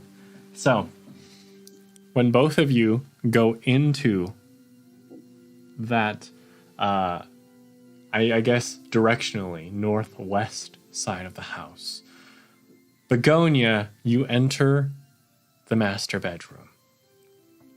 And as you step inside, it is in darkness. You smell the smell of some perfumes that you might recognize. It does, in this case, are you going to turn on the light? Yes. Okay. And here, looking into, there's a bed, the kind that has the canopy and the curtains draped around it. Surrounded, you do see a little bit of a shape on the bed. What are you going to do? She's going to pull her driving gloves on. Don't want to leave any prints, disturb anything. Mm-hmm. And pull back the curtain to get a look at the body. Okay. You pull back the curtain. You see that shape. It looks like they're facing down.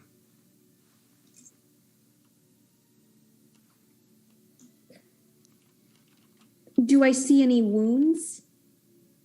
From where you are, you don't. No blood. Can I pull back the blanket a little bit to just like see the body? Yeah, are you going to pull the blanket back? Yeah. I don't like the way you said that. I'm going to come back to you in a second as Oh, Andie no. goes over to the master bathroom. And in the master bathroom, you take a look around. And you do see a potted plant. This is a bright orange. It's like a bright orange bush in the pot. There are a couple of large wash basins to wash your hands, as well as a large mirror above these basins, and a bathtub as well. You do see a little glint of metal behind one of the little feet of the bathtub. First thing I do is make a mental note to tell Mouse about this plant, because I think they really enjoy it. I will look at the glint, and then if there's any cabinet in the bathroom, I'm going through it. Okay. Well, when you go over to the shimmery glint, you do see that it is the tip of a long chef's knife. And I am going to put this picture in our Discord, as well as for our viewers' pleasure.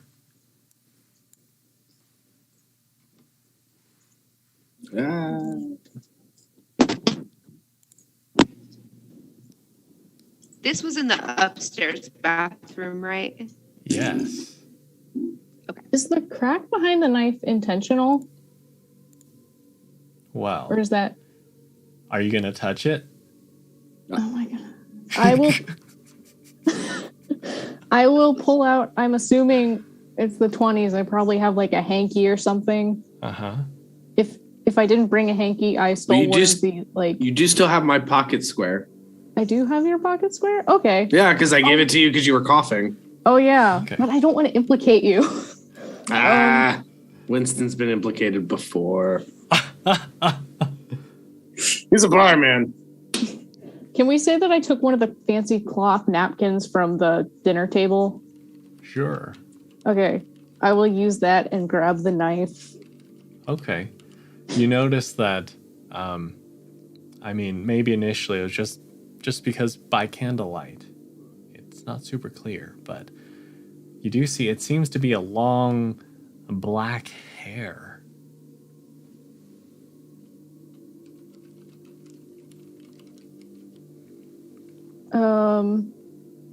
The knife otherwise is in very good, very pristine, clean condition. Okay, I'm gonna wrap the knife in the napkin and keep the hair there too. Mm-hmm. Wait, there's no blood on the knife? That's weird. Okay, anyway, I'll wrap it up and then like take the wrapped thing out to Begonia and say, "Good news, Chris is into women," and then tuck the knife into my vest. Begonia turns bright red upon hearing that, but is still like cautiously pulling back the blanket. Okay, that reveal will come soon as we go over to Winston real quick. Winston talking to the accountant, who is still throwing up into the toilet.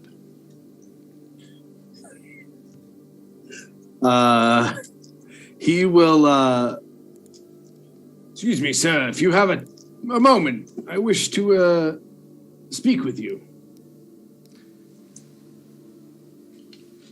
What is it? Well, I noticed, when we were sitting at the table. Vomit. I noticed when we were sitting at the table that your calculator was missing something. Yeah, I've been looking for that key all over the place. I use it all the time, every day. Every time I touch my calculator. I see. Well, just mere wonderings. And he pulls out the bottle, and he goes, "Do you happen to know what this is, sir? A bottle? Do you happen to know what it might be used for?" Drinking? What kind of drinking? Whatever kind of drinking you want. Recreational drinking? Survival drinking? Social Yes, drinking? sir. Would you happen to know why your key was on this bottle? I don't know. And he pulls out, when he says that, he pulls out the little button to the calculator as well. What? And then he immediately tries to grab it from you. No, sir. I believe I asked a question, and I wish he'll you'd take answer. out his calculator. And it's like, does it even fit? Let me see your calculator. I'll see if it fits. And when you put it on, it does fit perfectly, but it does stand in stark contrast because of how clean it is compared to all the other smudges on the keys. Seems that it does fit, but as you said before, you use this key multiple times every time you use your calculator, yet it is pristine. Are you lying to me, sir? Why would I lie to you? I don't know. You're an accountant. Account for yourself. I had to throw that line in there at some point. Anytime I talk to an accountant, I have to throw that line in there. I lost the key, and now you found it. You lost the key. Yeah. Somehow I don't believe you. Why What are do you you want me to vomiting do? so? What has got you upset right now? Someone's dead. Why aren't you Yes. upset? Well, I am upset, but not driven to a frenzy upset. Most of the time, when someone is driven to a frenzy upset, they had something to do with it. I don't know these things.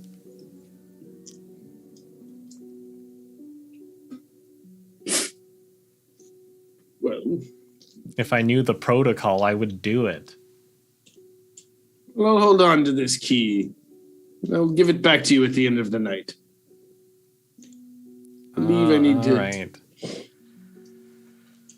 Where's Winston gonna go? That's a good question. I don't know. Maybe up to where the body is to look around, because Okay. he himself doesn't know anything right now. Great. Winston upstairs, and that is at the point where, well, Mouse, you were going upstairs as well, correct? Great. I will reconcile Winston in a second. Mouse, when you were headed upstairs, where were you going?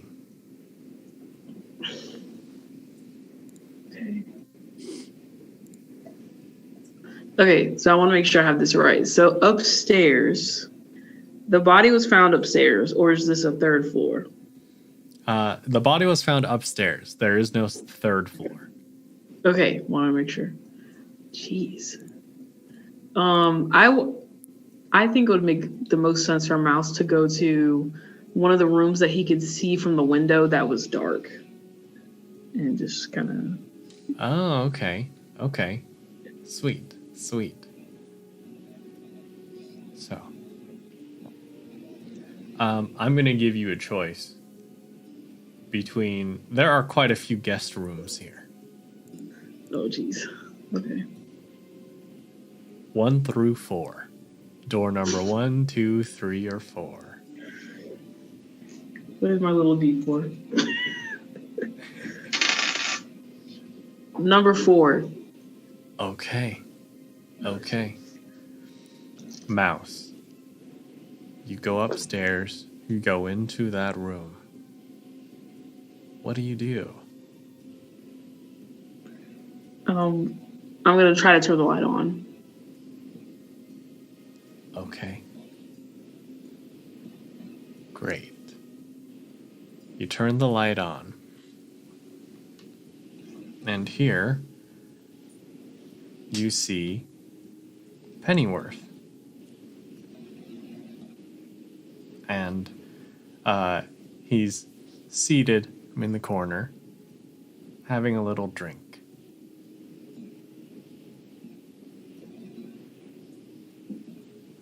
Just sit in the dark, having a drink. That's what he's doing. This. What are you doing up here? I think I could probably ask you the same question. Well, I buttle here, so I have run of the house. Does tea always taste better in the dark? Sometimes. You should try it.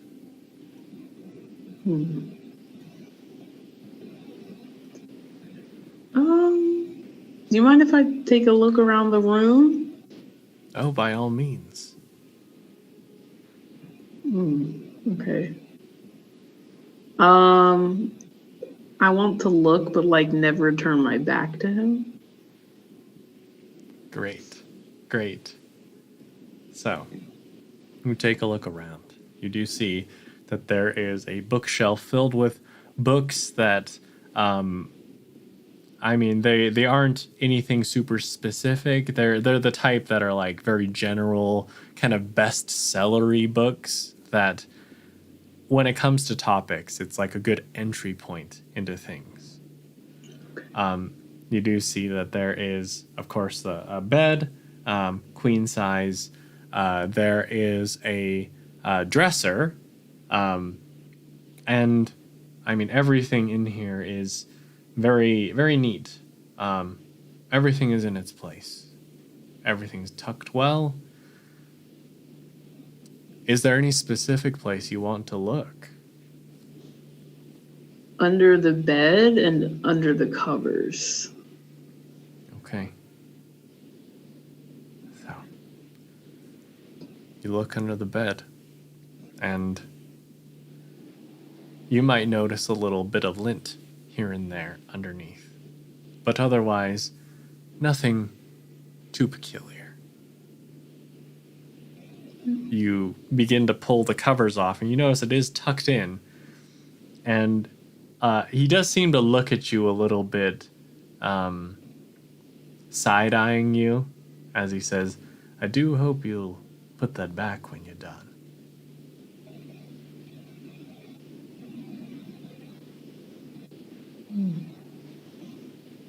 You talk as if the people who are in charge of this house are still alive. I do have a job to do, and I'm sure Mr. Corpo will be back eventually, in which case he would like the house to be spick and span. Interesting. He could be so comfortable in a house that his wife died in. But I go ahead and I fix back the covers. I think I'm gonna go to a different room. You do note that as you walk away from the covers, he does wait a second before you hear the sound of him. Though he moves fairly quietly, just hear the swish of his suit jacket as he goes over to where you had moved the covers, and you just kind of hear him straightening it out a little bit. And so there's like a certain way he does it.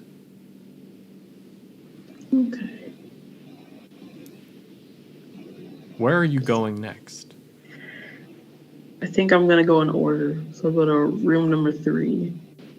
Okay, as you go back to the next room, I would say you probably do note the light coming out from the master bedroom, at least from the crack if Begonia has closed the door, as well as a little bit of light coming from the master bathroom across the hall, from the candle of Andie.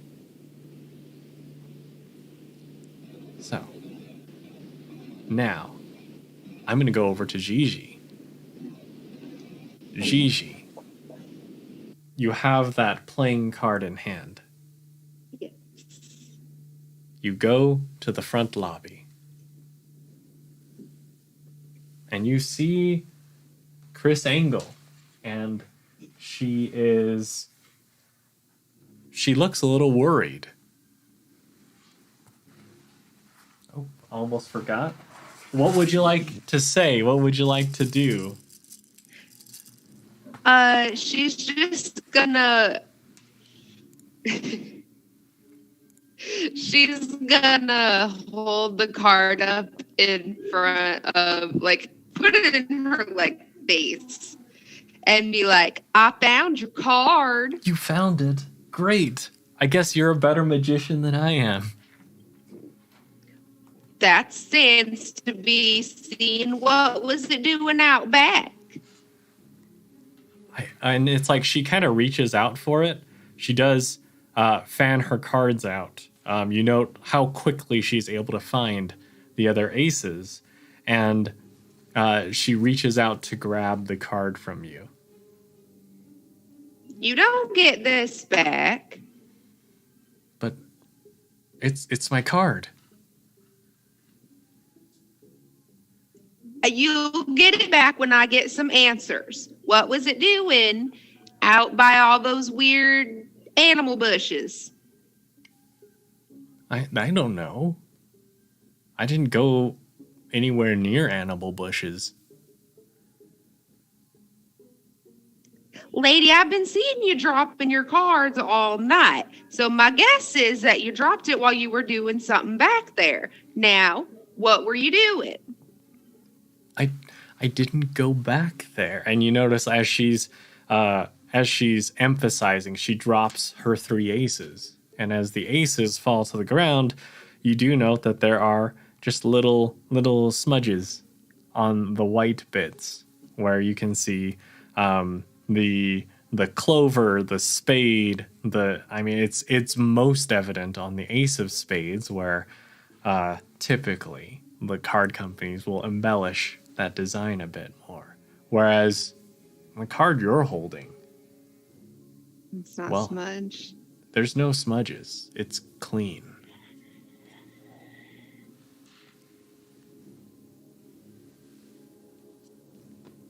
Okay. What answers do you want? As she's trying to pick up these 3 cards, and you know how hard it can be to pick up cards on a smooth floor. Oh no.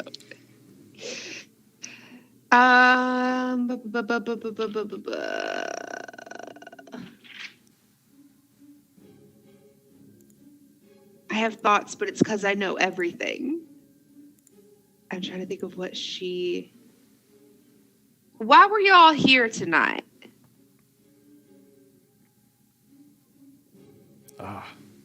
Well, I came here at an invitation. This is a bit early for me I'm checking in with Mrs. Corpo. Checking in for what? Typically, she provides funding for research and development. Into magic? Yeah. Interesting.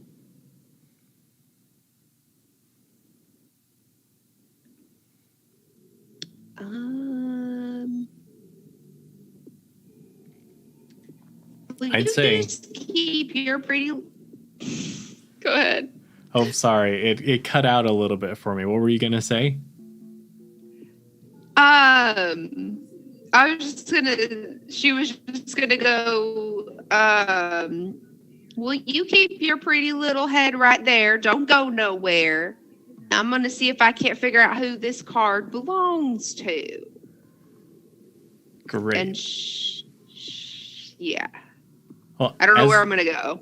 As you're saying that, Winston, that's when you emerge after your conversation with the vomiting accountant. Winston's gonna go upstairs and he's just gonna kind of like knock on the walls, because if there's one thing he knows about old houses is that sometimes they have places in between the rooms. Okay. And Well, so I will he's gonna say- just inspect and see. Before you get up the stairs, you do run into Gigi as she is having it out with Chris Angle.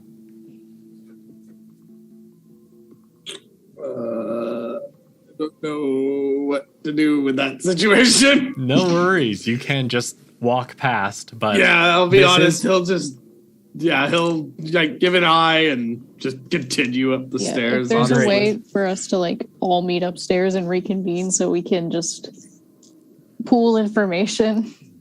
Gigi might see Winston going upstairs, like while she's having this conversation, Mhm. and then when she's done with Chris, she'll probably head upstairs to follow Great. Winston. Great. Okay, Winston heading up, knocking on the walls. Begonia, finally, you take a look at the body. Oh, yeah. And, well, pulling the cover off, you see, lying there, lifeless, is this older woman with curly, permed gray hair. She's wearing an elegant long purple dress. Motionless, though. Any sign of injury, blood, bodily trauma? It seems that if you take a look at the body, there are signs of stabbing with, different shapes as far as what tools were used. And she also has a look on her face of, it doesn't look like she had died in a state of stress.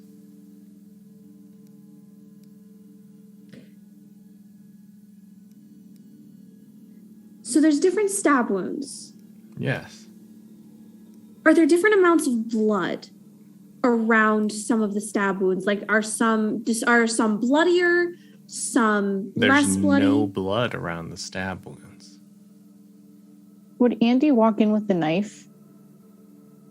You can if you would like to. Point? And at this point, both of you would hear the knocking from Winston coming up the stairs, and Mouse would hear that knocking as well. Okay. I'm gonna walk into the master bedroom. Good news, she's into women. And then, like, maybe bring the knife over and, like, try to, like, could this have been the murder weapon? Like, I'm not gonna, like, test it in the holes, but just, like, by looking, would we be able to tell?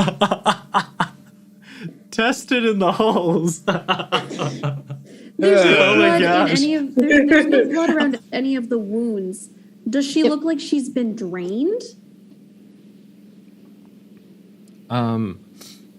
Drained, I'd say that maybe, like, she does look like she's lost a lot of color, but she does look like it's kind of hard to tell a little bit because she's made up.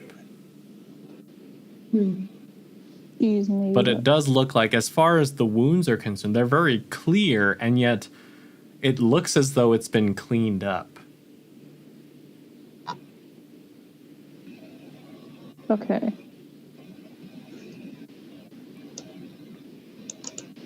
Adah has a couple ideas, but I don't think Andie does, so I don't know if I should share or not. Now, from where we are, positioning wise, Begonia inspecting the body, Andie coming in with the knife, Gigi coming up the stairs as Winston is checking in the walls for anything. Mouse, you go take a look in room 3. And, well, the setup is very similar to room 4. Queen-sized bed, you've got the dresser, you've got a desk, you've got a chair in the corner. What would you like to look at?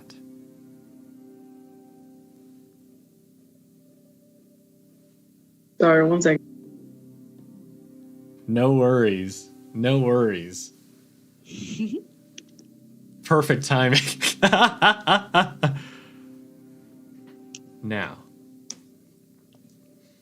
while we're chilling, while We we're are- waiting, We are doing some like table talk in our chat. I So maybe we Yeah. should bring that onto the stream. if you guys want to start talking about that a little bit while we're waiting for Jupy. Okay. feel like we're very much in a murder on the Orient Express situation. And I feel Agreed, but with the presence of the multiple blue people. bottle and the lack of blood around the stab wounds, that seems to me to be the stabbing was possibly post-mortem. Yeah. Right. Like I'm thinking everybody wanted to kill her, not together though. Yeah. Well, accountant could have been framed with like the button on the bottle as like, I don't know how. Honestly, Yeah, but why would the accountant clean it? Why would he clean the button? I feel like I think the cleaning butler would have taken the card and cleaned it off, the button and cleaned it off, and then the knife he used and cleaned it off, but then put the hair on there to frame what's his face? Rad. Sorry, guys. You're you're good. good. You're good. So, You've We're done just nothing wrong. deliberating. Mouse, what are you gonna do? You said there was a desk, right? in the room? Yes. I want to go look at the desk. Great. No pressure, but this might hold the key to all of this. Ah! Okay. You go over, take a look at the desk. Checking the drawers. Yep, everything that can open, I'm opening it. Okay. Okay. As you're sliding the drawers open and close, you do hear, of course, the knocking in the distance as Winston is checking the walls. And there isn't anything particularly suspicious in the walls, Winston. Sorry it took me so long to get to you on that. no worries, no worries. But amidst the knocking, Mouse, you do hear the sound of a latch click as the door behind you is closed.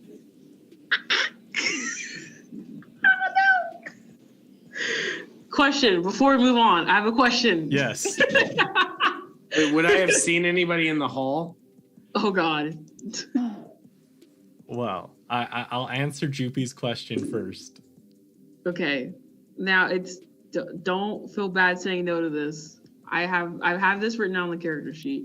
Okay. Items. A piece of cheese. A sewing kit. A sketchbook. I also wrote down a switchblade. If you're gonna say I can't have the switchblade, that's okay. Yeah, you can have a Wrote it down. switchblade. Mouse has so much Okay. money right now. Then I pull out that switchblade because that's terrifying. Oh my Mhm. god. And I'm gonna turn around. Great. Great. And Winston, what was your question again? Would I have noticed anybody else in the upstairs hall Let's besides see. my friends? I'd say that you definitely would know that Gigi is coming up behind you. You would have heard Andie exclaim, she's into women, to Begonia coming into the room, and maybe a little bit of the discussion of the wounds found. And I'd say you'd probably have seen just a flash of black clothing enter the room down the hall. Second one on the end. I'll give chase. Would that have been Mouse, though? Or did you come up at the same time? I forget. No, I was what? Sorry. Mouse has been up in a little while, Okay. having checked the fourth room, Okay. going into the third. Winston gives chase. You get to that door, and it's locked. I burst it down. I don't care. Okay. Great. Well, here, just to build up the tension, No. Begonia, Gigi, and Andie, all of you do hear Winston barreling down the hall. I think I wrap up the knife and immediately like pop my head out to see what's wrong. Okay. Yeah, since Gigi was already behind Winston, she'll probably like run after him, like see him start to run and then like go run to see whatever, because I don't think she saw, because she would have been Great. further down, so I don't Great. think she saw anything, but she can tell that Winston saw something, so she's gonna run up there too. Dig it. Dig it. And what about Begonia? What is Begonia's reaction? Because I could imagine Begonia hearing the running would probably recognize the gait, the stride length, having had Winston working for her before. And when he needs to get something done immediately, that's when you hear him run, see him run, and you hear that again. I mean, she's probably going to like turn around from where she is and see whoever. Is Mouse in the same room as Andie and Begonia? No, Mouse is by himself. Oh. Yeah, it's the sort of like, oh, Winston is running. We are also running. Great. So here, as Begonia is running and kind of shoving Andie forward, Gigi, you get the sense, like, even though you might have missed Winston sprinting forward, you see them running, and I'd say you could probably get the sense that the urgency behind it. Would you pile in behind them as well? Gigi? Oh, I'm so sorry. Oh, you're good. I did not realize that was me. You're Sorry, good. You're I good. zoned out. Say that again. So, like, you might have missed Winston running, but you do see Begonia and Andie running, sprinting forward. Mm-hmm. You get the sense of urgency. Would you fall in behind them? Yes. Yeah. Great. So, Sorry. now at this point, with everyone catching up to Winston, as Winston is going to break down the door, we go back to Mouse. Mouse, you have a switchblade. And as you look back behind you, lit by candlelight, as lightning flashes, and you just see it through the cracks, just a little bit of light, and you see Pennyworth looking at you as he changes his pair of gloves. And he says, "You're a nosy one, aren't you?"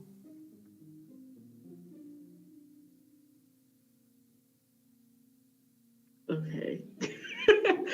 Mouse is gonna do everything he can not to look scared. He's gonna be like, seems like I have a right to be. Great. I need you to roll bravado and persuasion for me. Now, while that's going on, Winston, you're gonna bust down the door with everyone's help. In this case, I mean, I don't know what trait to use for this. So whichever one you choose, I'm going with it. I'd like to rule Witten sharp that he knows where on a door to hit the weak points. And I'm going to give you 3 extra dice, 1 for each Begonia, Andie, and Gigi. Ooh. Okay, I do. If this doesn't work for some reason, I do have something that might help. I mean, if he's giving me 3 extra dice and letting me use Witten Yeah. sharp, I have want this to 7 work. dice to roll. But Yeah. our rolls are not. Now, while you're looking at those, Mouse, what was your bravado and Dude. persuasion? I succeeded once. Great. Oh, thank God. And he looks a little perplexed. He looks a little confused. But as he stands there, making eye contact, he says, "You know, you should have just followed the clues I left for you."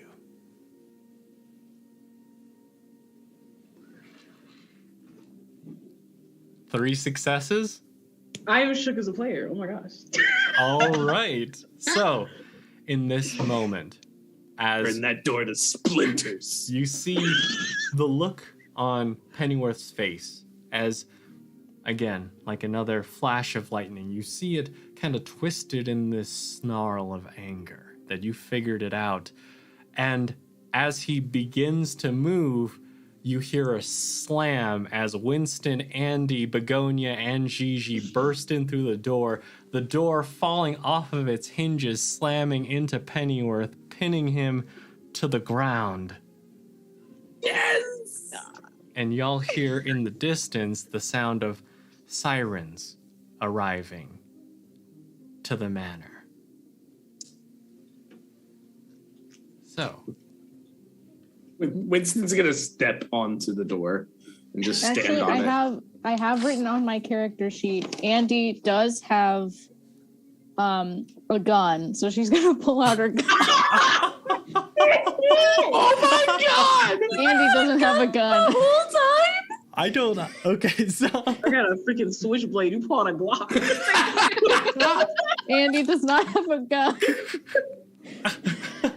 let me. Oh, Okay. Okay. I said that as a goof. I don't have a gun. Oh, okay. Yeah. Oh, None of y'all need to stab or shoot anyone here. He is very securely knocked out beneath the door. And as like a final wrap up here, of course, I mean, y'all figured this out quite a few minutes ago, and it was just me trying not to spill the beans. Of course, you found every bit of evidence, every little piece, starting with, the business card. The business card that was that of good ol' Rad Choger. And just that one stain of blood, but otherwise clean. And then, of course, going over to the calculator, seeing that one key so conveniently next to the bottle, and all of it being clean, to the point of not being one drop inside the bottle itself. And finally, the knife, which you saw that the hair of course, our, again, Rad Choger, and the shears with the card. Each bit of incriminating evidence, but all of it pristine. And finally, of course, Begonia inspecting the body and seeing that it was, well, it was in a state that any of them, or perhaps all of them, could have been implicated. But you also notice that maybe out of a compulsion for this butler, the pristine nature of the wounds, no blood, and you solved this mystery. yay. And solved the murder puzzle. The murder puzzle. yeah, Nice. solved my murder mystery puzzle. Oh my gosh.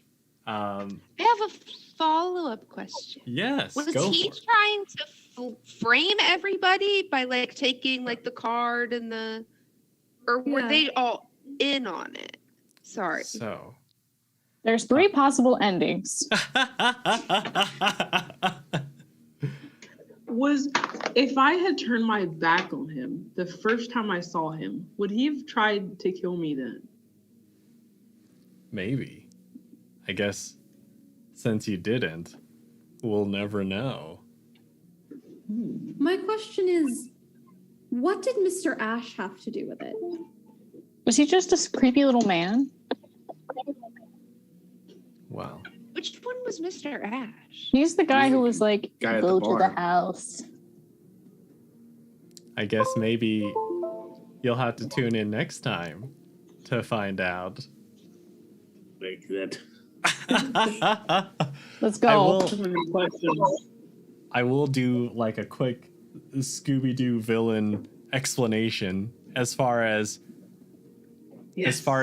implicating the people, in that as he's being cuffed and led into the police vehicle, Pennyworth would say, you know, I left the clues, but I didn't care who it would have been. I thought you'd only find one piece of the puzzle. I thought you'd only stumble upon the one, and then that would be it. That would be game over. Whether it be for the magician, the cook, that might have been more of a side case, the accountant, or the rock star. I thought you'd just find one bit of evidence and stop there. But,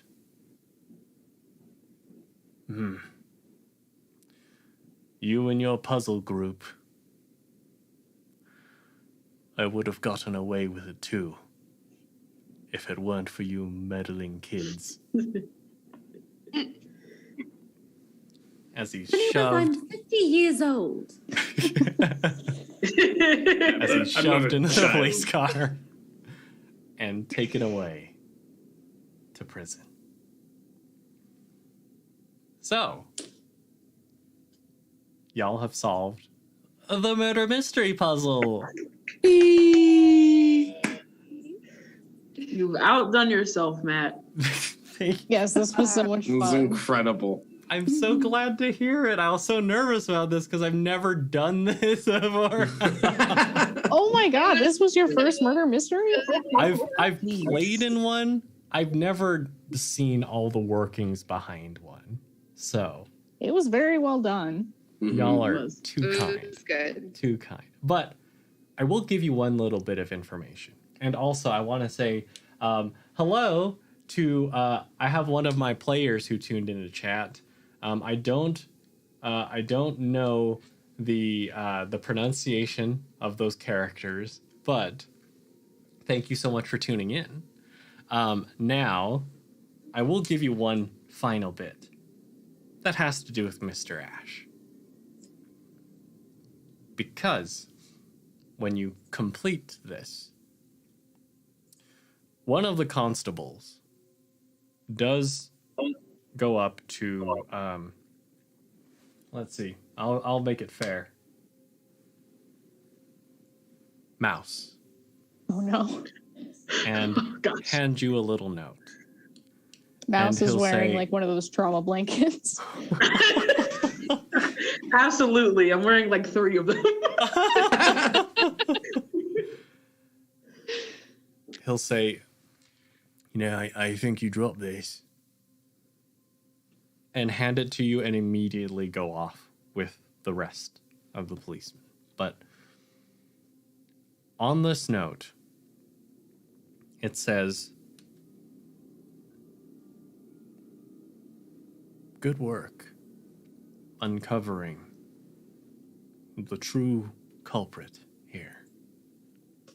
I think I can trust you with a bigger mystery. One that, well, it will involve some expertise of what is your forte, what your group's forte is. Some sort of creature. And you'll have to have a tough stomach for this one. But it sounds like you do.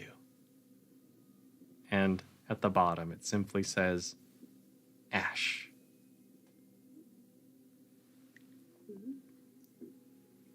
Do not like Mr. Ash. I'm excited. Great. Yeah. So, Wait, is he paying us? because Paid us an experience. Yeah. An exposure.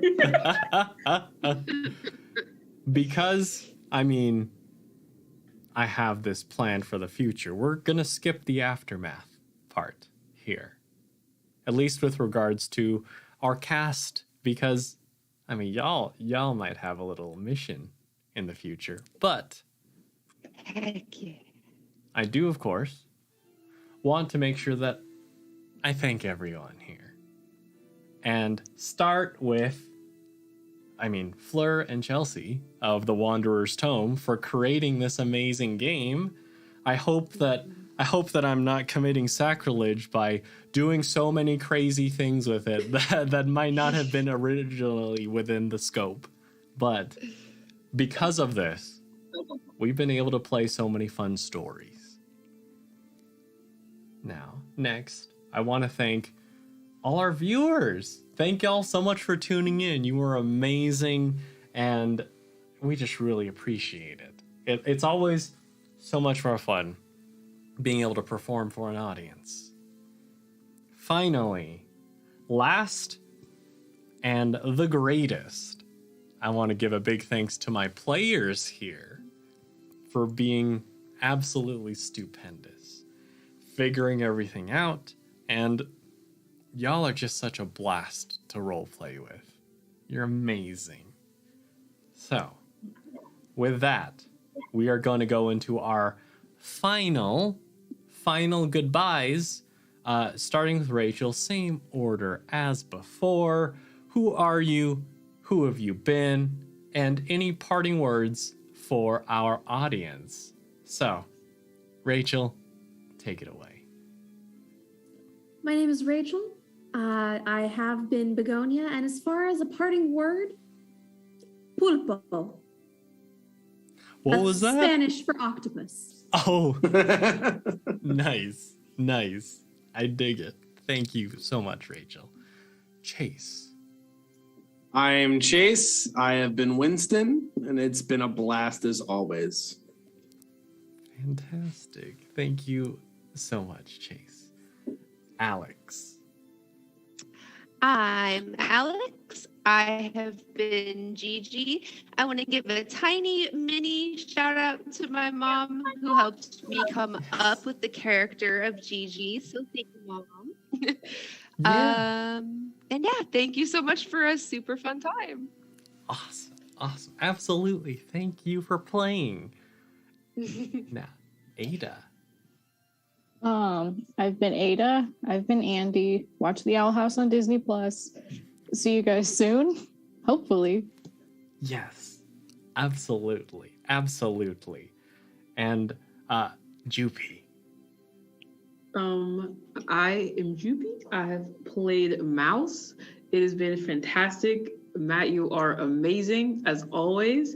And it's always so much fun playing with you guys. You guys are just great. And I don't know. I think that's my parting words. Awesome. Well, thank you so much, Jupy. It's always a pleasure. And Your game stuff. Plug yourself. what was that? Oh, my yeah. game stuff. I make role-playing games. They're also all totally free. I don't know if I ever said that before, but bluebugarcade.itch.io. Blue is spelled BLUU. Go check it out if you like that sort of thing. Absolutely. Now, finally, I've been Matt. I've been your director this evening, and I've dished out all the thanks, but I also want to give one more final plug, where if y'all like monsters, I do happen to play on The Let Us In Season 2. I play a Slenderman by the name of Henry S. Lenderman. And y'all should check him out. But aside from that, thank y'all so much for tuning in. And until next time, take care, everybody. Bye. Bye.